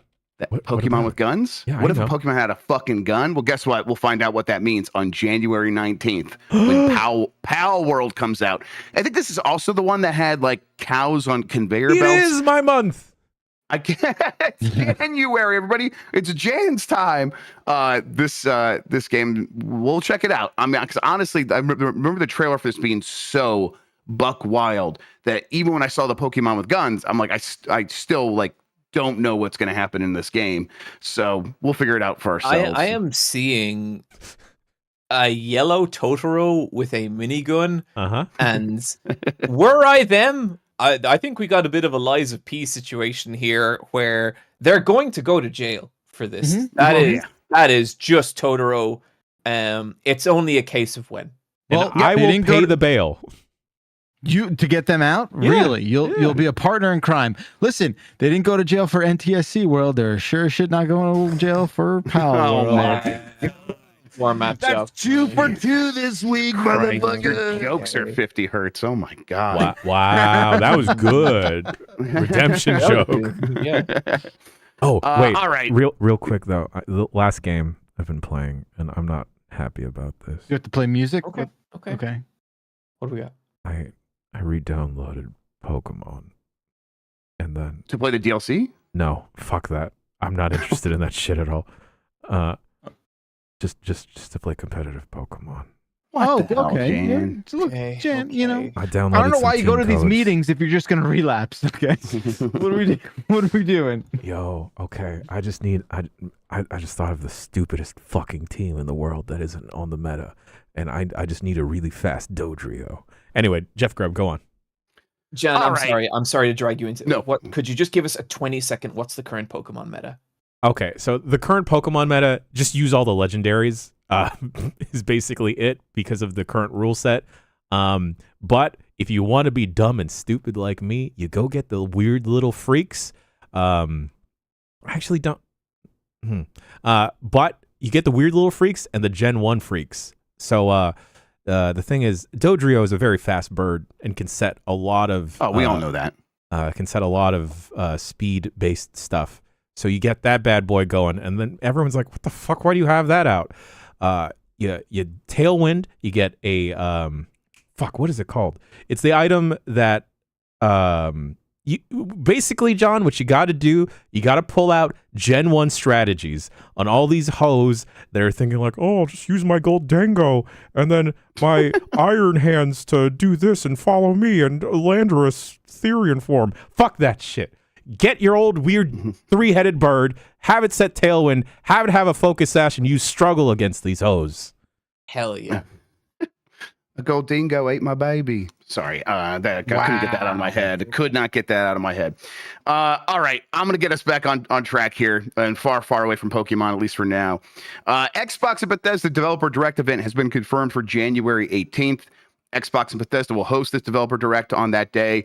They've confirmed some of the games that will be there, including Indiana Jones from Machine Games, Avowed, Aura, History Untold, which is Oxide Games, a studio founded by veterans of the strategy genre and the creators behind classic strategy games, including Civilization V, as they unveil new exclusive gameplay and share more details about their historical grand strategy game. There we go. That's what I was looking for. And then Senua's Saga Hellblade 2. Ninja Theory is going to give us some updates there. I expect we'll get a date for that. That sounds like a little bit overdue, in fact. So that's interesting. This is where they basically last year shadow dropped Hi-Fi Rush. Oh, that's right. So they kind of did a similar thing, like, hey, here's what you can expect. So don't expect anything more. And then they shadow dropped Hi-Fi Rush. So now, anything less than another shadow drop game of that caliber is going to be a disappointment for me. I'm just Absolutely. saying. Yeah. Mm-hmm. I would expect probably be disappointed. I don't know. I haven't heard anything, but it just seems like I think they were like, Hi-Fi Rush was a good experiment. I don't know if they're going to do that again that soon with another game. But hey, do it for Avowed, you cowards. Make that game done. Just finish it. This is the first one of these events that we're getting from one of these companies in 2024. It is the one I heard was coming up the fastest. But you can always count on a Nintendo Direct in February. It's almost certainly going to happen in February again. And then that leaves a question about state of play. There is a state of play coming. There's a state of play coming. When exactly, I'm not sure, but I would expect it in the next few weeks. Is it going to hurt me, Grubb? It's the state of plays are always weird, man. Because you always get the sense it's like, these are just contractual obligations. They just told a company, hey, we would give you free marketing, so they have to feel a need that they have to do it. So they could always be very disappointing and hurt you. But is there a specific kind of hurt you're worried about, Jan? Oh, just the general hurt. Okay, the general hurt. Then yes, that's very likely. But yes, that just never goes away. Yeah, you got to learn to live with that. That's what the painkillers are for. Donka Basis says Helldivers 2. Yes, we'll probably get updates on that, dates on something like that. And then they got to set up the rest of their year. They probably have some surprises. A state of play would be a great place to show that stuff off. So yeah, state of play relatively soon, Direct relatively soon, and then this next week on the 18th. Cool. Next up, Xbox is going to release an acclaimed game on other platforms, or so it's claimed by Nate the Hate over on his podcast. He said an acclaimed game that when it came out was in Game of the Year talk.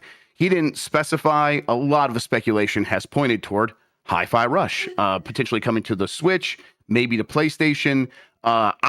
This one I can't confirm, but it sounds reasonable to me. What do you guys think? Would you guys play Hi-Fi Rush again on Switch? Sure. I like that game a lot. No, I would not play it again. No, I guess that's If I were playing it for the first time and the Switch was an option, okay. Certainly. You a Hi-Fi Rush hater, Jeff? No. Is that what you He hates music. Comment? He hates music is what it is.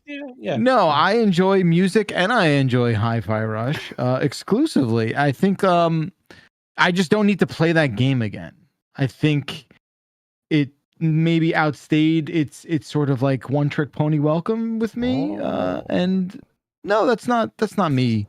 Wow. That's not what we're doing here, friends. We're speaking highly of that game. I just, but I do think it is crazy that no one else can play that. So happy to see it on other platforms. You didn't like playing to the beat, so now you just want to beat down the game. Okay. You know, not that I like to side with Jeff too often here, but I will say that a certain part of Hi-Fi Rush to me felt like Poochie the dog from The Simpsons, but unironically. That's unfair. That game is sweet. I have been banned from several podcasts and Twitch streams for voicing my opinions on Hi-Fi Rush. I could see why. I get that this is no different, so it was great to be here. And I do want to thank you all for having me. So that's why you asked if I was hating on it, so you could like weasel your way in and just sort of be like, well, you knock them up, you set them up, I'll knock them down. Like, we're both very vocal about just not liking the game. Isn't that right, Jeff? Your words, not mine, friend. I really enjoyed it. I was not head over heels for it. I like that game a lot. I like the characters even more, though. That's the thing. That's why that opinion is so offensive to me. I like the Black Keys. Yes, and the Black Keys are great. Was Northeast Ohio one really weird band in it?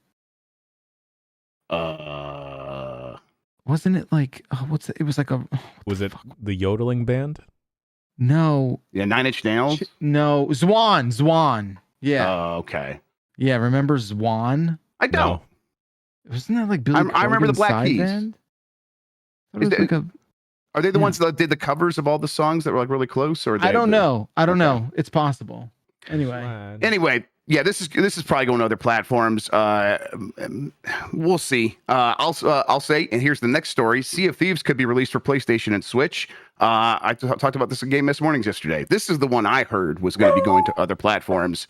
And right after I talked about this, Steven Totillo posted a report of his own saying the exact same thing. Basically, he's heard for PlayStation, and I'll just say I heard they were considering putting it out on other platforms, and they looked at both PlayStation and Switch. Who knows what will actually happen, or if it will happen? Because the way I've heard it is, it probably is happening. And for a live service game, it makes a lot of sense. You want as many people playing those things as possible. So Sea of Thieves had a long run on PC and Xbox. Why not put it out on PlayStation? Give a whole new audience a chance to reinvigorate that game. They've invested a lot in it. Why not trying to keep it going? So we'll see. Sea of Thieves is one I like, but I've not checked back in on it in quite some time. So I like that Monkey Island stuff. That was fun. That was fun. That's right. That is the last time I played that. That was neat. Nvidia is slightly resetting its GPU pricing. This is some CES news. Nvidia is introducing the RTX 40 series Super GPUs. That starts with the 4080 Super at $1,000, which is going to replace the RTX 4080. It's got about a performance bump of about 1 to 5%. Really, though, this is about, hey, that thing is no longer $1,200. It's $1,000. It's them being like, hey, we recognize we got way too big for our britches with this. We pushed it too far. We're going to scale it back a little bit. They still have taken a lot of profits with their GPUs over the last several years, where it's like cards like this would have been $500 a few generations ago. So it's still like, twice as expensive as what they used to be going for. Maybe $600, $600, $700. But yeah, so they're still charging $1,000 for it. but that is much better than what it was. There's also the 4070 Ti Super. So it's a Ti and a Super, and that's going to be $800, just like the 4070 Ti was, but it should have a significant improvement. And then the 4070 Super will be $600, same as the 4070, and that's going to have a 15% performance bump. I feel like, are you thinking this, Grubb? That seems like the sort of like budget conscious, biggest bang for your buck kind of purchase. Yeah. So series. A 4070 Super is going to get you pretty close to like 3080 Ti levels. That's pretty good for $600. It's again, like $600 never would have been the budget card a few generations ago. So it's really hard to say that, but people are willing to spend this money on it. I think the hardware enthusiast scene got so out of hand the last few years, and they got the audience so horny for these cards, even though there's not a lot to be horny about, that I think these companies just realized we can mark these things up, and now everyone has to kind of continue paying the price. They are going to keep the 4070 Ti non-super around. They're going to they're phasing that one out, and they're keeping the 4070 vanilla, but they're going to drop the price down to $550. So yeah, and no price change on the 90. No, I think the 90 is just a thing of its own beast, and they're not just $1 million.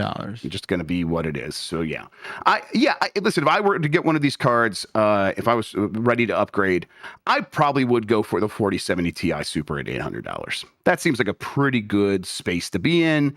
That's going to be better than a 3090, which was $1,500 when it came out. So when you look at it through that lens, that's pretty good. But hopefully what this means is when we get the 50 series, we're kind of still in this price range, and it doesn't go up much from here. That would be the ideal scenario, and I think that's what they're setting up a little bit. All right. The MSI Claw, another CES announcement. This is basically a competitor to the Steam Deck, the Asus ROG Ally, except for it's going to use an Intel component. And now we've got to confirm that it's Intel. It will start at $700 with an Intel Core Ultra 5. There will be a more expensive model that uses the Intel Core Ultra 7. It'll have 16 gigabytes of RAM, a 7-inch screen, 1080p, 120 hertz. The things that you are probably used to if you have an Ally or even a Steam Deck OLED at this point. But yeah, it's going to be really interesting to see how Intel competes in this space. This handheld computer has a much bigger battery than the Ally, which you could say, hey, that'd be great. The Ally only lasts like 45 minutes. Anything will be better than that. The big question with this is going to be, how efficient is that Intel part? Because the AMD parts have been beating Intel in terms of efficiency, pound for pound, for quite some time. Is Intel going to be able to come in and match that and then get some more battery life? Hopefully, but I'm going to be curious to see for myself. I saw this leak out a couple days ago, and ever since you showed me that Legion Go in LA, I just could not stop laughing. I was just sort of like, what is this, nuclear suitcase that you're dragging around with you? And everything I see now is like, well, I don't want anything as bad as that, right? I don't want anything as horrifying as that. And I don't know. I think again, I'm totally judging books by their cover here, but I'm very interested in this one. Yeah. I think it's going to be very similar in terms of like ergonomics profiling to a Ally. I think it's going to probably have a similar weight, a similar feel, and that's fine. I think that's a fine. The Ally's a fine device for that stuff. I hate Windows, but this is going to have Windows as well. I'm at the very least, it is very good that Intel is kind of rushing into the space to keep competition high and kind of have them hopefully leapfrog one another. Intel needs to be in the space because they have dominated gaming laptops for years and years, and that feels like it is going to slowly erode in favor of these handheld gaming computers that people are favoring at the moment. Obviously, it's still a niche audience, but it's just going to keep growing. And Intel's going to need to be in that space if they want to have any chance of continuing to sell as many CPUs as they have been in the past. Really would love I know the numbers are going to be small, but I really would love to get data on sales for all of these me too. Portable computers. I think the MSI Claw is not going to do well. You know why? It's too many vents on that bad boy. Too many points of entry for Cheeto crumbs and Dorito dust. It's the designs on these are still kind of, they're figuring that stuff out. I don't know, but We'll see. I will be very interested. I'm going to talk to MSI. Hopefully, we will get one so we could do some stuff with it. If not, I might just pick one up because it'd be nice to have all of them so we can do some comparisons in the future. But yeah, I'm interested in this thing. I imagine a near future, Jeff Grubb, where you have a tool belt, and on this tool belt is not any tools, but just different handheld computers. It would already be like at capacity. And I'm getting that IO Neo slide, the one that has the slide out keyboard underneath. I'm so excited about that. Slut. It's because it reminds you of the sidekick. Yes. You get it. Yeah. He's helpless. We got to go back, man. We got to go back to the sidekick. All right. Sony and Honda demo a DualSense control mechanism for a car. So basically drive one of the Honda's electric vehicles with a DualSense. Yeah, this is just a tech demo. They're probably not going to ship with this, I don't think. I don't know. Something about that's crazy, but I suppose it might be pretty good for like accessibility. Accessibility. Yeah, that's it's really neat for that. Totally. I don't think. Yeah, I you're not going to see this inside as a version for cars, right? Like, right. And even like the one that, I think Hammond, Texas, they said it was a work and not a shoot. Yeah, you knew it was a work and not a shoot because the guy was standing on stage and there was no one inside the vehicle and he pretended to be driving it onto the stage. And I'm just like, they would never legally let them do that. The venue would not let them do that. There's no way that's Is this another CES thing? It is. Yes, this is part of Sony's keynote. Boy, am I missing out this year, guys? Am I really missing out this year? I'm so sorry, Bacalar. I couldn't even sleep last night because of the FOMO. Upset. Was so overwhelming, you guys. My gosh. Couldn't you send yourself to CES? In a fridge? What do you mean? No, just like, guys, I'm going to go to CES. Oh, sure. I guess I could have just gone and booked it and went, but no. On principle, never again. I'm trying to never go to Las Vegas ever again, let alone CES. But what if Game of the Year was in Vegas, huh? Yeah, you just guaranteed we're going to be back there soon. I guess there are exceptions to every rule, but I will fight kicking and screaming in a way I have never put my foot down before. Las Vegas is a nightmare city. It's like cheap though, compared to like LA. Everything you're saying is not exactly cheap. Everything you're saying is exactly how I feel about LA. And 5 years ago, I said I'm never going back to that hell city, and I've been back 4 times. Yep. Okay, Bacalar, hear me out here. Imagine we all buy tickets to whatever show, but we all watch it inside the Sphere. Yeah, we rent the Sphere. No, the Sphere does not impress me. Okay, I don't need. You're dead inside, Bacalar. That's it. I've heard enough. I just don't need to go there. Where's this idea that Vegas is somehow cheap? What are you talking about? Of course it's cheap. They're like, because they want you to get if you're going there to get a hotel, they want you to get a hotel so you lose all your money gambling. So the hotel rooms are pretty affordable. There's a million flights into the city. Yes, they subsidize flights in, and hotel rooms are relatively reasonable. And then everything else. The restaurants, because you just avoid the I suppose Michelin star restaurants and go to a White Lotus or whatever, that Thai restaurant that's off the strip, and it's got some of the best Thai food you've ever had, and it's affordable. I've spent many months of my life in Las Vegas. I'm not proud of it. I mean, look, thankfully it's never been on my own dime. So that's Lotus of Siam. Thank you, Izzy. That's right. So yeah, again, let's avoid Las Vegas. LA is tougher to avoid because it's slightly more important than Las Vegas. Sure.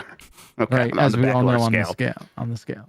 All right. Shauna says I haven't been there in 10 years. Let me see, how old is Emmy? I've been there in 6 years. So that's what it is. The last time I was there was CES 2020, where everyone was getting sick. It was weird. Everyone was getting sick. It's just you and Michael Heim. Just what's going on? No one knew what was going on. I remember that CES where they were because I was listening to NPR, so it was man, shit's going down in China, and I'm I think I'm gonna do CES, and then you guys all went. I'm okay, well, have fun with that.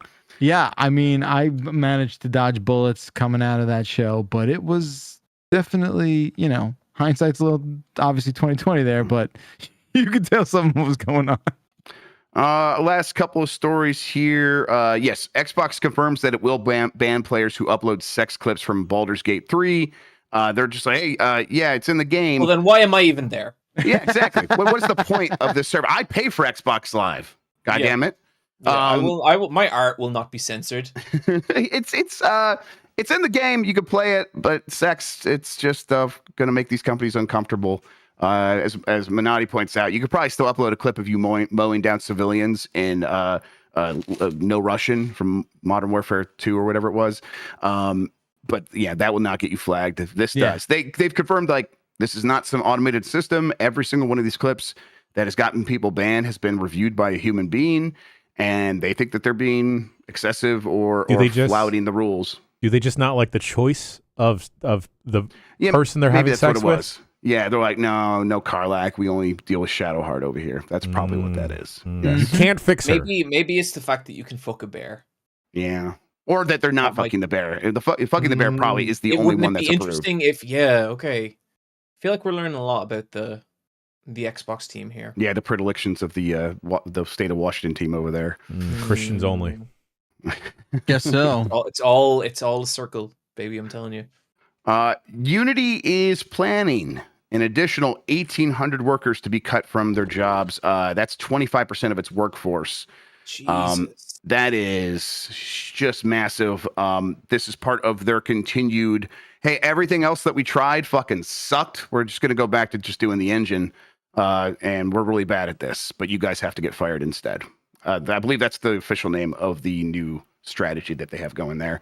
This is the company's fourth round of layoffs. They've done some pretty big ones before. I think the last biggest one was around 10% of its workforce at that time. So yes, they are still reeling. And if you're like, hey, well, is anyone going to take responsibility for this? Remember that John Rictello is on his way out, and he did exactly what the board of directors wanted him to do and got them a bunch of like mergers and acquisitions and made them a lot of money, and that's all they care about. So Unity feels like it is just dying that slow death in front of us, and it will be I'll be very surprised if it's a going concern in the way that anyone's using it to make games in 5 to 10 years, but we'll see. Finally, Apple's $3,500 Vision Pro headset launches in the US. Oh, I'm sorry. There's one more story after this. I'll get to that. The Pro headset is launching in February. They confirmed that it'll have 256 gigabytes of storage. It features a 3D user interface. We started seeing commercials for it on TV, which is wild because it seems like it's $3,500. It's meant for developers, but I suppose they've done marketing campaigns for things that have been very expensive before, and it's Apple, so it's kind of just that's how they view themselves. Any chance any of you guys are going to pick this up? This is all about like, hey, controlling an Apple OS experience out in the world in front of you. I don't know. I don't know how appealing that is to you guys. No, not at all. Nope. I mean, and I like Apple. It's $3,500. This isn't like a, impulse buy. Definitely for not. The vast majority of people, except for John. But I think like what? That was like a glazed answer under the bus. Yeah, that's what I'm gonna do, Jeff. I'm gonna spend $3,500 on a headset, put it on for 5 minutes, and be like, "Well, that makes me sick," and then just toss it in the garbage. Because I sometimes invoice Jeff late, and I forget, and he has taken that as John has infinite money. Oh yeah, that's how I understand math to work, and $3,500. I would rather go on like a pretty nice vacation for that kind of money. What if you could go anywhere in the known universe and all the fiction? Right in your living room. Oh, yeah. Right. Yeah. And have it without getting on a plane. Without getting on a plane, but have it possibly make me intensely nauseous. Oh, it will make you sick. Yeah. Wallace Gromit will be with you though. So yes. Yeah. Oh. All right. Now you're talking my language. It's just crazy. It's crazy, and I feel like there's just no good way to rationalize making peace with the people who do pony up this kind of money for this thing. There's just a war coming between us and the people who buy this, and I'm sorry if you're in that side of the camp. We don't like you. We think you're stupid. And we hate you. But Beckler has Pro in the name, so eventually they'll just have a Vision headset, and that'll be affordable. This is just for the pros, the professionals. This is the most pro-ass product ever, let me tell you. But Apple, if you want to send one, I'll take it. There you go.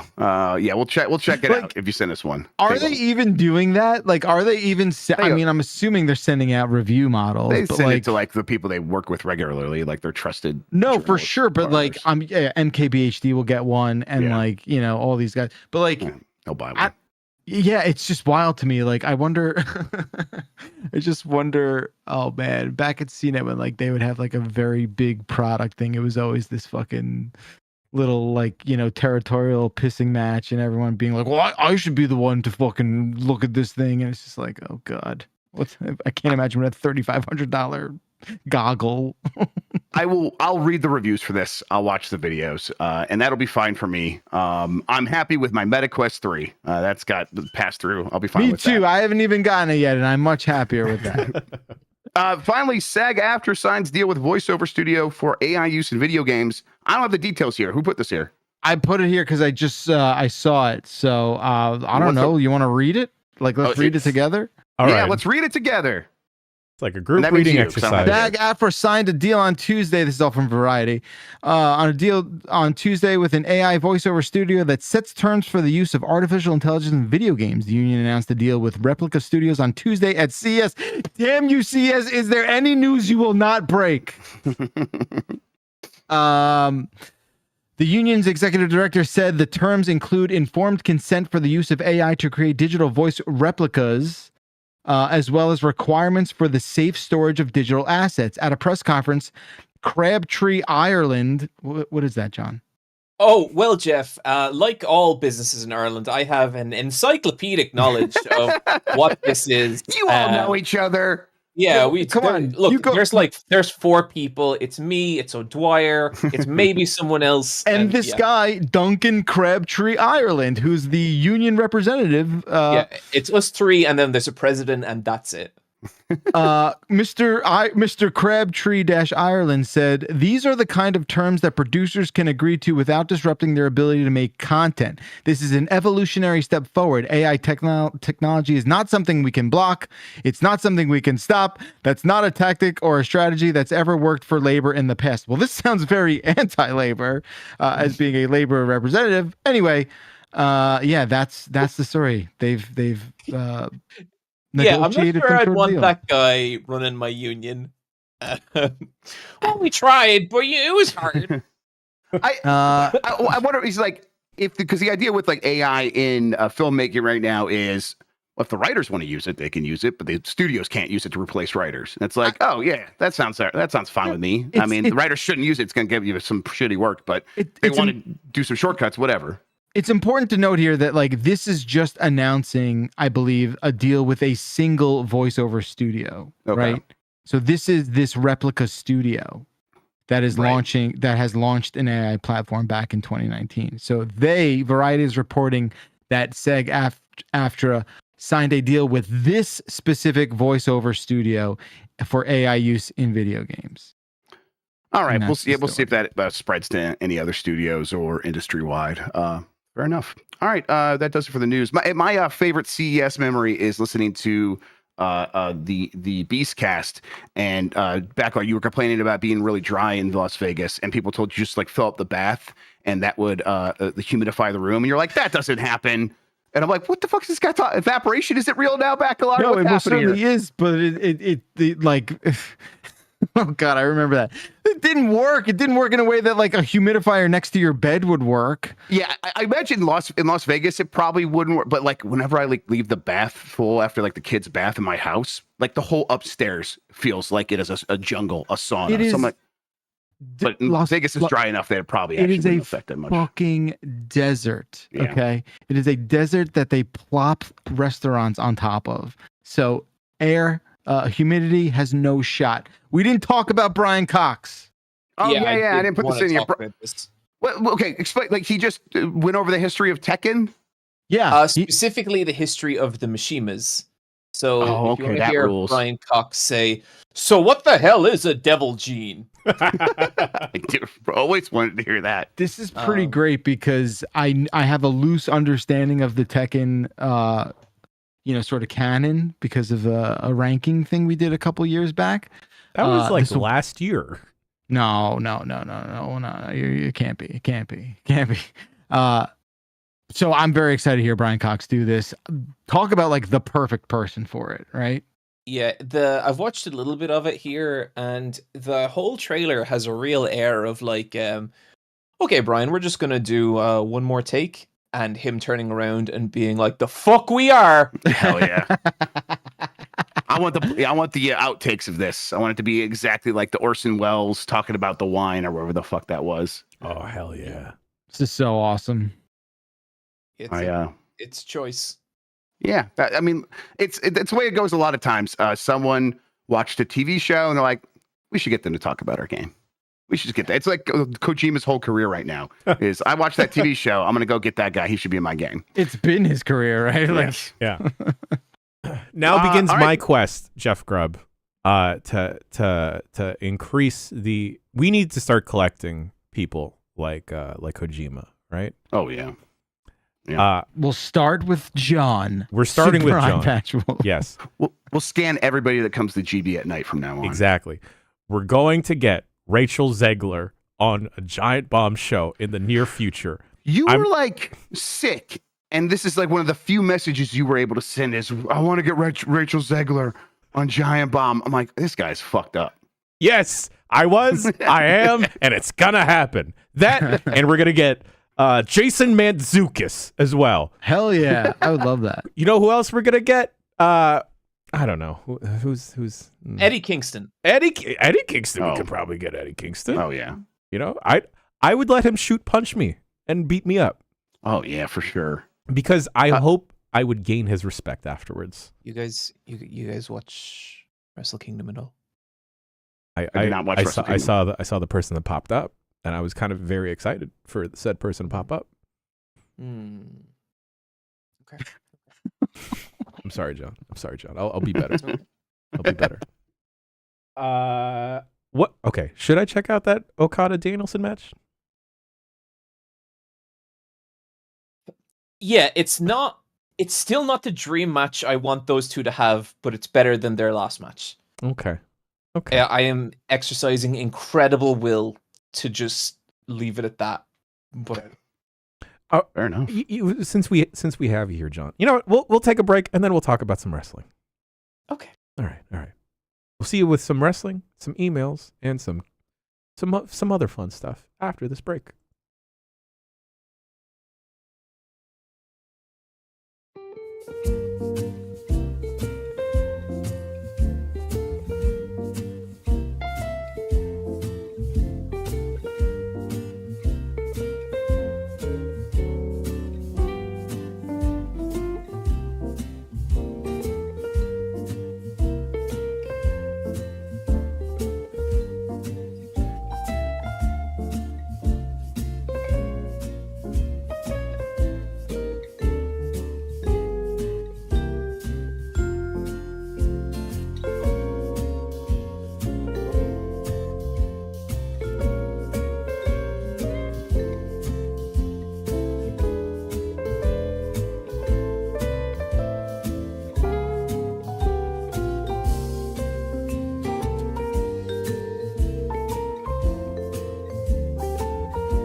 All right, wrestling talk. We're going to make this real quick. John, who's winning the Royal Rumble?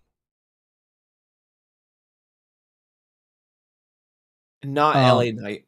Yeah. Oh, he's in like the Fatal 4-Way for the title against Roman, right? So it's probably not going to happen there. I think LA Knight is a tremendous upper mid-carder and no further. Damn. I think it's gonna be Dwayne. No, it can't be, but it could be. I can't see them doing I can't see them doing Cody versus Roman again. You don't think they're gonna finish the story? I think they will. I don't think this is gonna be the WrestleMania it happens. Yeah, it doesn't seem like it right now. Yeah. Oh man. And then CM Punk is gonna be Seth. So yeah, I think it's Rock and Roman, honestly. Not saying that's what I want, but I think that's what's most likely. Okay. Grubb. Rumble is my favorite event of the year. Who do you think is winning? Oh.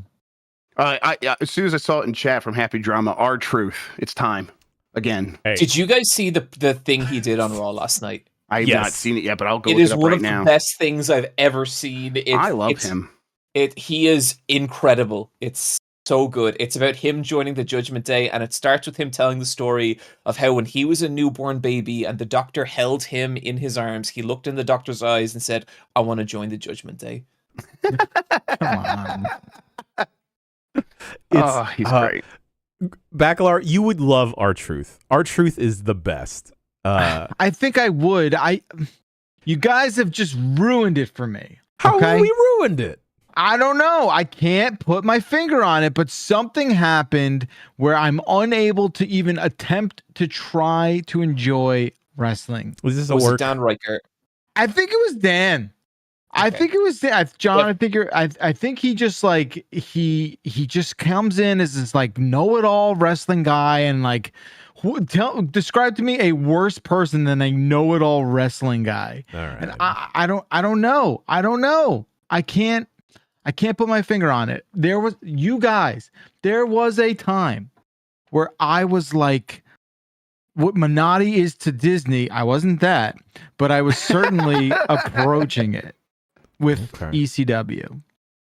And when we've watched all of anime, we're going to start on wrestling, okay? Look, you're one of the few people I will go on that journey with. So, yeah. Well, look forward to that. Is there a wrestling anime? There has to be. I'm sure. There's a couple Hottie ones. Yeah. Many. The dude with the face. All right, let's. The doctor held me in his arms. Okay. And I looked him in the eyes. And I told him, one day, I'm going to be in Judgment Day. That's pretty funny. It keeps going from there, and every bit lands so hard. God, it's great. And it's a Photoshop of the entire Judgment Day as babies with R-Truth in the background. Baby R-Truth. It's really good. We gotta protect Baby R-Truth. That's right. By all measures. Emails. They said emails for the show. Emails. Someone tried to stump me with ECW trivia.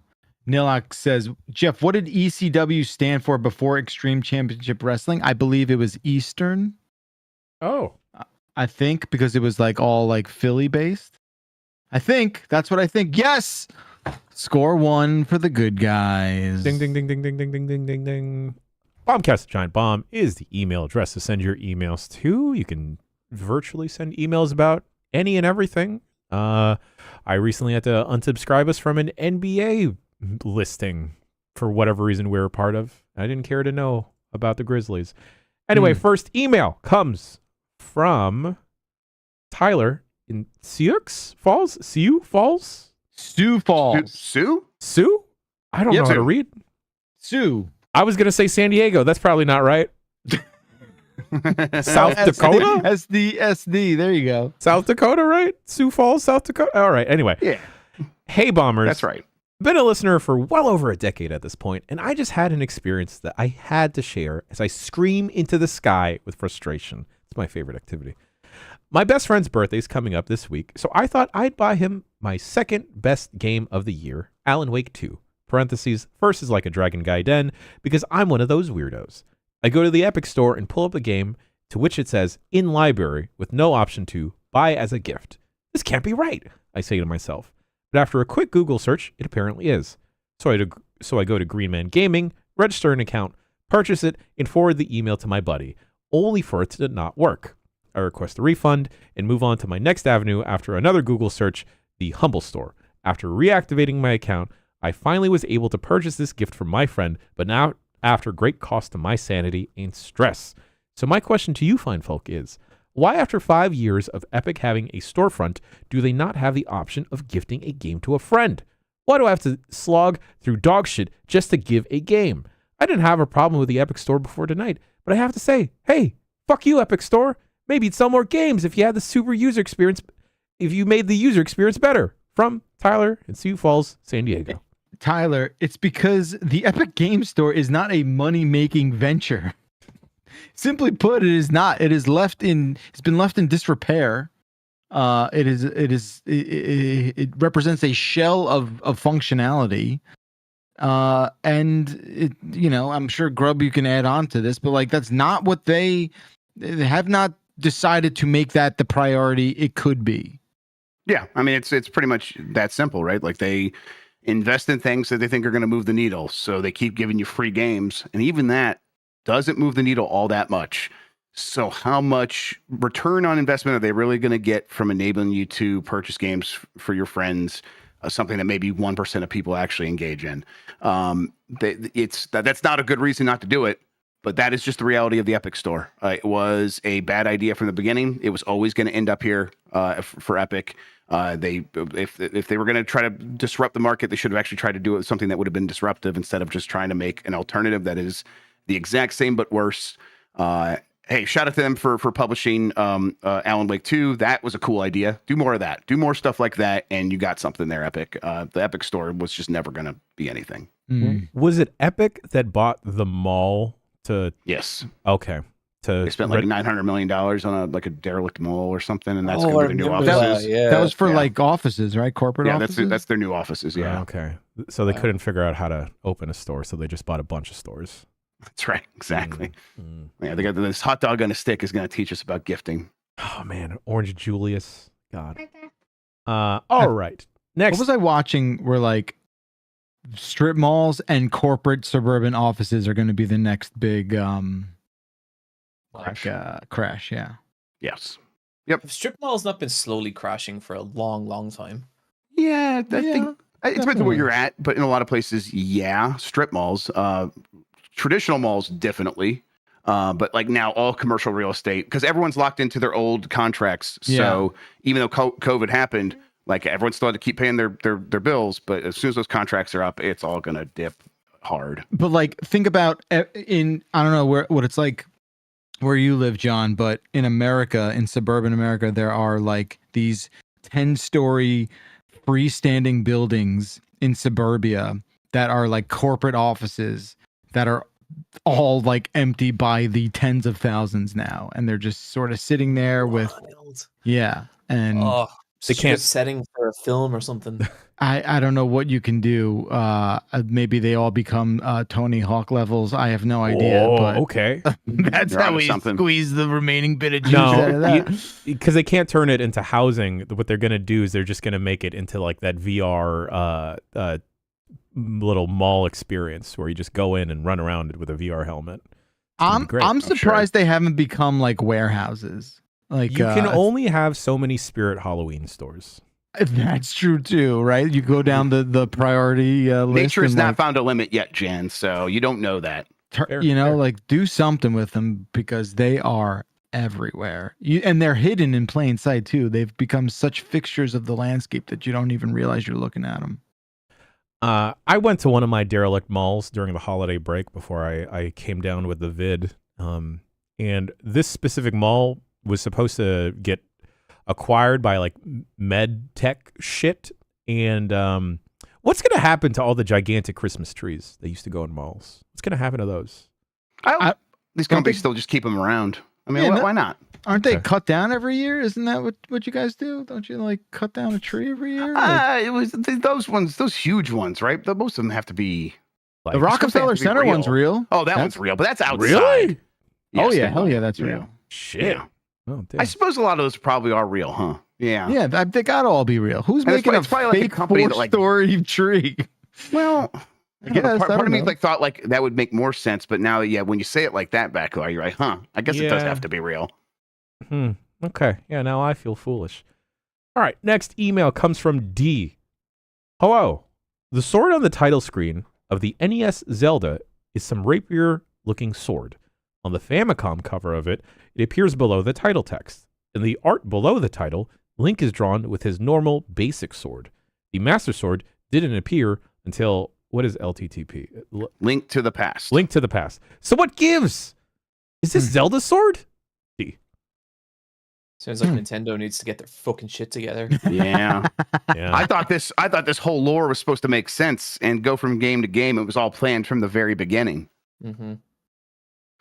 Is that right? That it's the Master Sword was not technically in the Legend of Zelda? Because there's a sword that looks a lot like the Master Sword in there. I guess you power up your sword, but I don't know. None of that sounds right to me. But I don't remember. I don't really pay attention to the story when I'm playing that game. I've actually gone through a big Legend of Zelda like concept art rabbit hole Ooh, recently. fun. Like at all different concept art. Oh, Man, it is like especially for something like Link to the Past, it is mind blowing to see what they wanted that world to be versus the compromises of it actually existing on a Super Nintendo 256 grid pixel grid. And it is just I love how Link to the Past looks, but it is crazy to see just how expansive and like epic they wanted it to be. It's so cool. I love that stuff. I have no answer for this man. Yeah. Let's just say yes. That's Zelda's sword. Yes. Yes.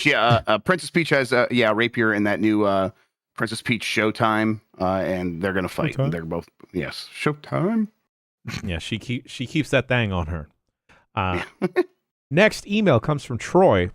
Dear Bombcast, longtime caller, first-time listener. My question is mainly for Dan, but anyone can help. I have never played a Castlevania game and was looking for where to start the series. oh, geez. Also, I wanted to see what would be the best way to play this Castlevania game. Emulate, buy original hardware, buy a collection on new hardware. I have a Switch, Series X, Analogue Pocket, and PC. Also, we need to jansel Jan for thinking cork side up is the proper way to use a coaster. Best regards, Troy.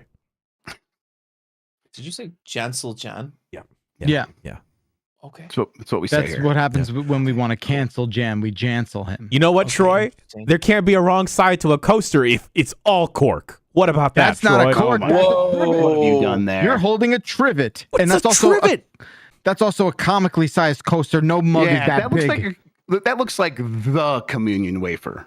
That's Yo, what it looks like. look at all the beverages You have I a can tray. coast up. That's called a tray. That's I got called a tray. space for one more. It's You like know? a laser disc Yeah. size for audio listeners. You have a tray in your hand, not a single coaster. Come on. There's I a do- part of me that really wants to move on to the next email and never return to the Castlevania.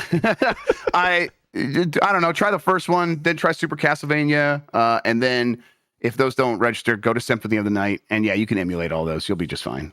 Go play the I Game would Boy Advance personally- ones. I would Yeah. personally say that start with there's a Castlevania collection and it's Rondo of Blood and Oh, Symphony of yeah. the Night. Night, yeah. And just download that, play Rondo of Blood, and then when that gets too hard, go play Symphony of the Night. That's a good plan. Okay. All right. Next and last email of the show A lot of spam in the inbox so far in January. That's my fault. Oh, it's okay. I use this as a burner email address as well. Good. But Chris from Macomb, Michigan. 24 mile represent Detroit. What? Go blue. Let's fucking go. Sorry, I'm from Macomb.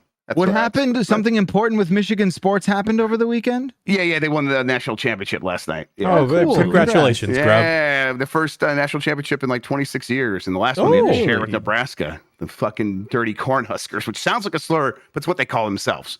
Yeah, I'm from Macomb. I went to Schweitzer Elementary School and Mallow Junior High, Chris. So shout outs to you. Would you say Michigan? Macomb. I wish I could explain to you how little of what you just said makes sense to a non-American. Yeah, of course. But honestly, John, I don't think it makes sense to many people. Yeah, I'm not that far behind you, John. Yeah, I only got about 7%. Like I say, I'm from 24 Mile Road. Does that that sounds like nonsense, right? I don't know what that is. Yeah, I mean that's which part? Like how? Yeah, I don't know.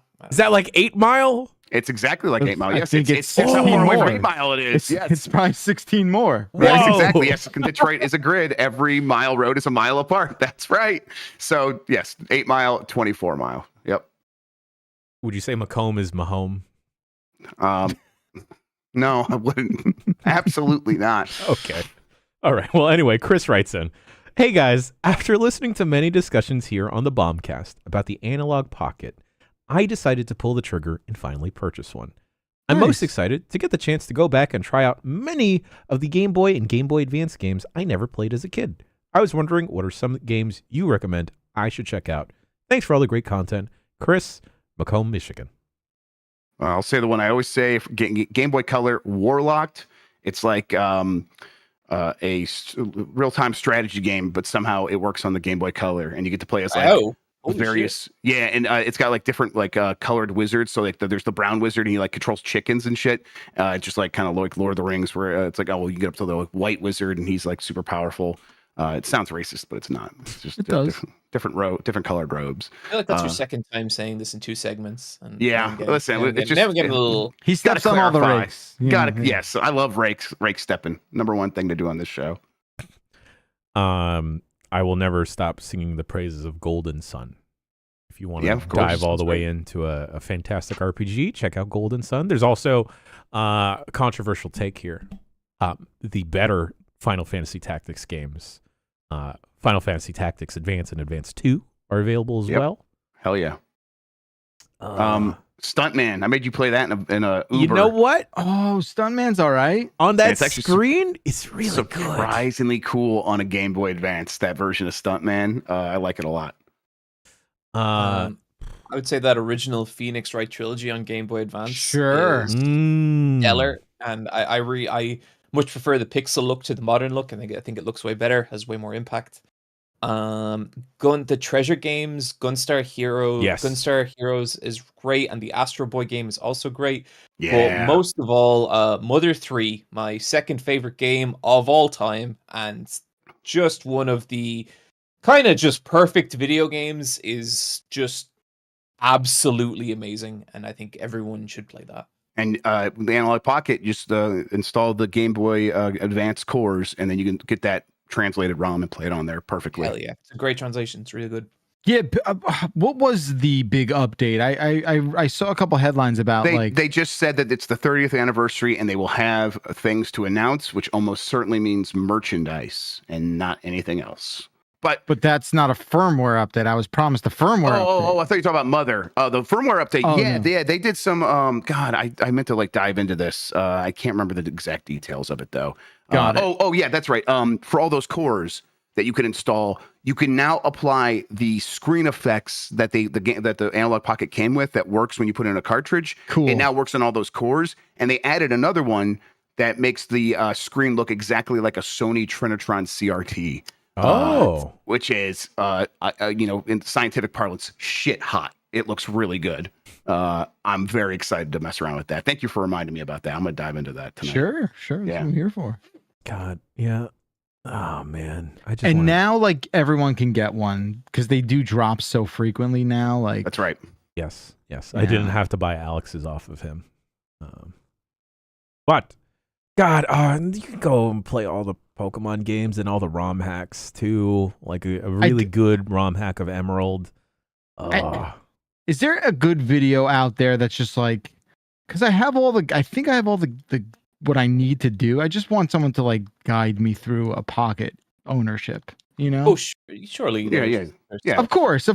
You know, Retro Game Core has a couple good videos on it. If you are like trying to get the most out of it, is that what you're asking? Yeah, like I think I have everything I need, but you know, there's an NHL 94 with 2024 rosters, ROM hack. What?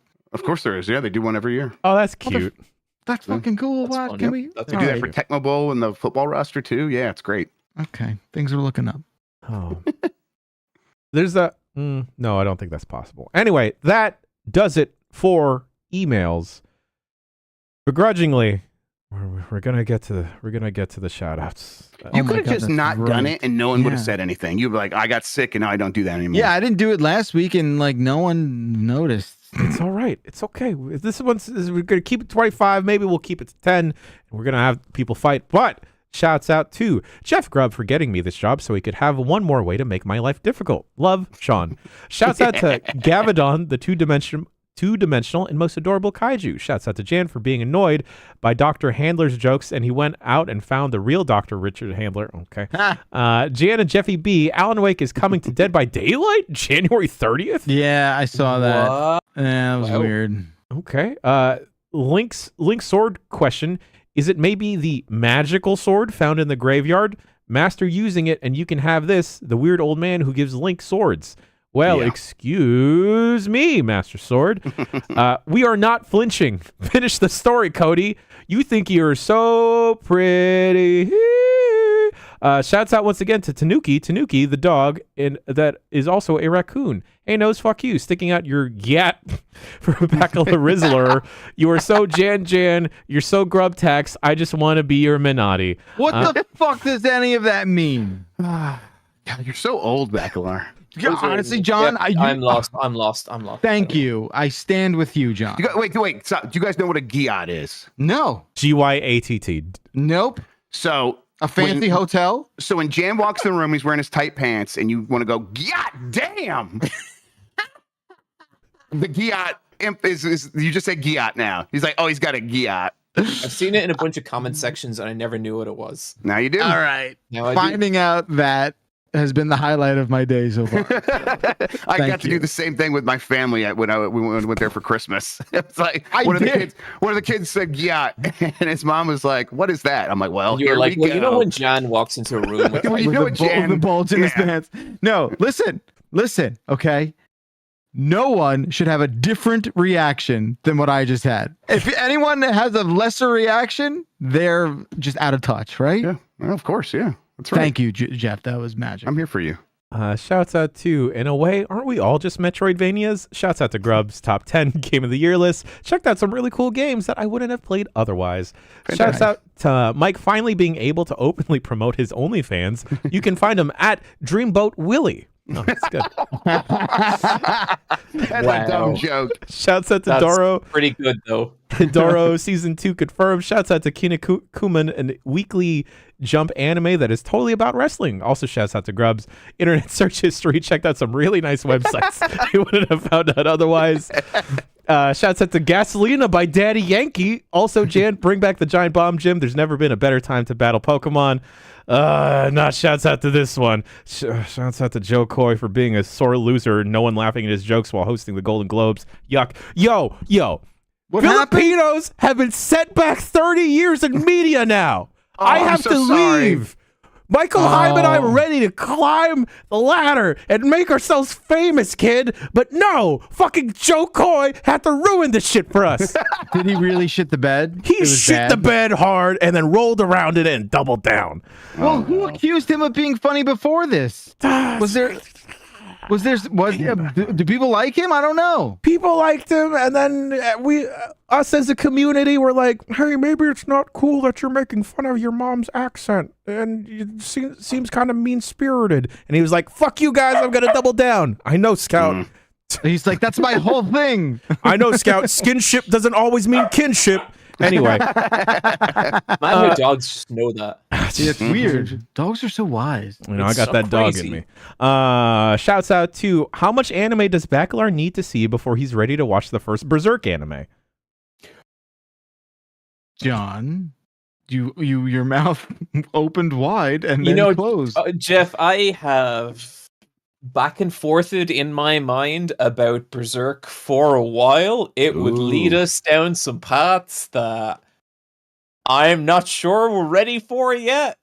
That's fair. Well, I mean, I trust your judgment. You've been my curator this all this time, so I'm gonna. I've never seen Berserk. If you guys watch it, I will listen and watch along. That'll be nice. I think Lucy has said it's one of her favorite things. Yes. it is my favorite story of all time. Ever. Oh, Wow. Oh, Yeah. oh, Oh, okay. all right. And shouts out like to it. Meeps, Gimmicks, and viewers like you. Smiley face emoji. Your boy Bacon. Jan's Drip. Is he cosplaying someone? And shouts out to White Wizards. Listen. What is that? All right.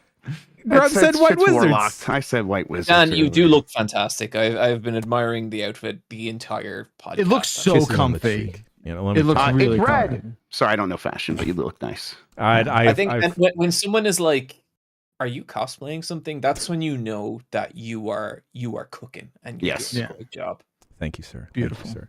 And John, thank you for joining us today on the Giant Bombcast. You want to chitty chat about anything? Plug anything? You want to do My thing? pleasure, guys. This was a blast. Like genuinely, I had such a good time. Thanks, John. In terms of plug-in, well, I do co-host and I'm sorry to our competition, the greatest anime podcast of all time, with one Jeff Bacalar over here, with one Lucy James, and with one Tamor Hussein, and you can find that on Giant Bomb or anywhere you can get podcasts.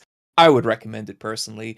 And to plug another thing, I recently started a podcast with my good friend Wooly Versus, and it's called Versus Wolves, and that has just been a delight. And yeah, check it out. It's we call it the universe's most powerful book club. It's not a bit. Oh wow. Damn. Okay. Aren't we all a book though? Wow. That's what I've been saying, man. Yeah. Damn. John, where is your knowledge on Animorphs? I read myself, I think, 2 Animorph books back in the day. Mm-hmm. And within the last year, I have watched a full 90-minute Animorphs lore video. Beautiful, beautiful. Okay. I'm not saying that you should do anything with it, but I feel like it should just be in the brain right now circulating. Believe it or not, Jan, you are not even among the first 5 people to have asked me about that. Yes, that means I'm like around 7 or something. Hell yeah. All right. What else do we got going on for the rest of this week? We got a lot of stuff going on, Grubb and Bacalar. Yeah, let's see. Tomorrow, Blight Club will happen, and here's what we're doing. If we can get it working, we are promising to beat the game tomorrow. Wow. So we're just going to play until it's done. The tricky part there is I got the new Xbox 360. I have not tested the disc yet. Mike insists on me testing the disc beforehand. I feel like that's content. We're definitely going to make content out of me moving the save from the old Xbox to the new one.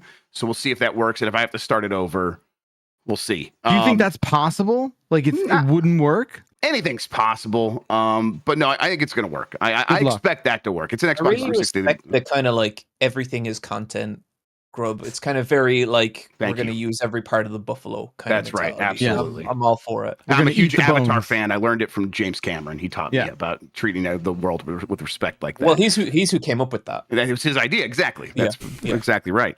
And then earlier in the day, we'll be doing that GB Plays, the Pacific Drive, and then even before that, Game This Morning. So tune in for all that.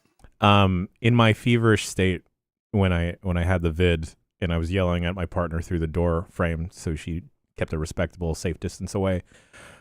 She told me that I was rambling on for a good 20 minutes about how I'll never be in touch with Awa.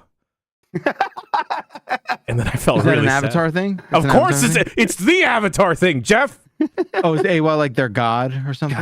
God, Jeff, like you they're- don't see me. I see you, but you don't see me. It's Wow. like their tree god or something. oh my God, Whatever. Wow. Also, wow. listen, The way you said Speaking- that was racist, by the Yeah, way. that was. was. I'm uncomfortable now. Yeah. I'm racist against the Navi. There you have it. Uh-huh. Oh, wow. Ooh. whoa. It all Clip comes that, out. motherfuckers. Whoa. Clip that. Okay. Speaking of Jeff's Bizarre Adventure, later this week we are recording the finale to the Cowboy Bebop arc that we've been working on for what is it, like most of last year, right, John? I think so. Yeah. Something like that.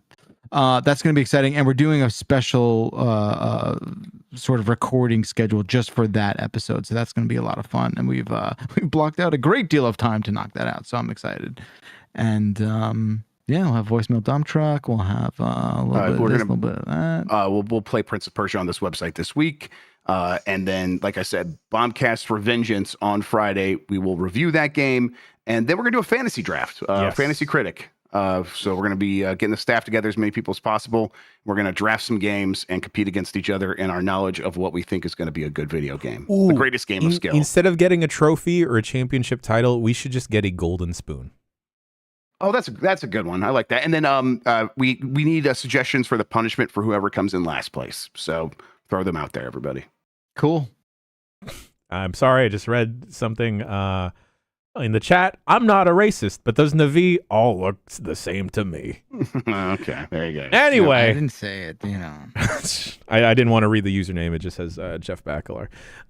Jeff _ This is coming from one J Bakalar. Jerf Bakalar is cool. 69 XXX. Anyway, that has been another episode of the Giant Bombcast. I thank you for joining us. I've been Jan, he's been Jeff, he's been Super Eye Patch Wolf, and we will see you for another episode next week. Go Blue!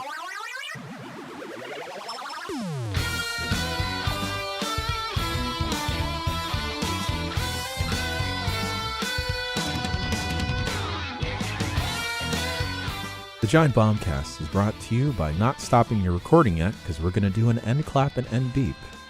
Love you. Oh, shit. No. Oops. Wrong one.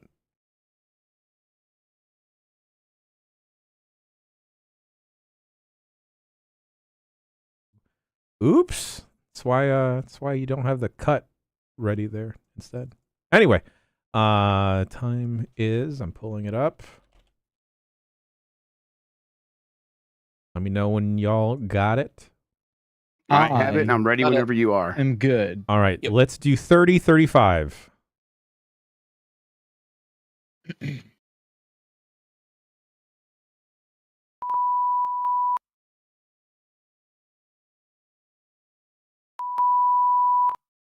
Beautiful. We can stop those recordings now. John, if you have access to the folder where Jeff's goes up. I do indeed. Oh, never mind. This is a different one. Okay. Let me get you the link to this. Sean, I'll take care of the video. Don't worry about it. Just the audio. I'll write the deck. All right. You shared that link, right, Bakalar? I did, yeah. Actually, yes. There it is. Loser watches all of One Piece. That is not a thing That's that you gonna can... hurt their life. Yeah, you can't do that. You just got to click into Bombcast, and then there's a folder for today. Cool. John. Cool. Bombcast. All right. Great. Where are we gonna raid? Uno momento. Let me take a look here. You know what thing I didn't talk about, and it's kind of like not really super gaming news, but it's news for us. That AV1? Yeah, AV1. Yeah. Twitch getting AV1. It's basically going to mean we can get a lot better quality with a lot lower bit rate on Twitch going forward. It's like what we can do with YouTube already, but we have to do the old way because Twitch doesn't support it. Did that's coming or it launched? It's coming, and Nvidia's working with them on this and OBS. They're also going to have enhanced broadcasting, and it's basically going to be like Twitch figures out the best like solution to get the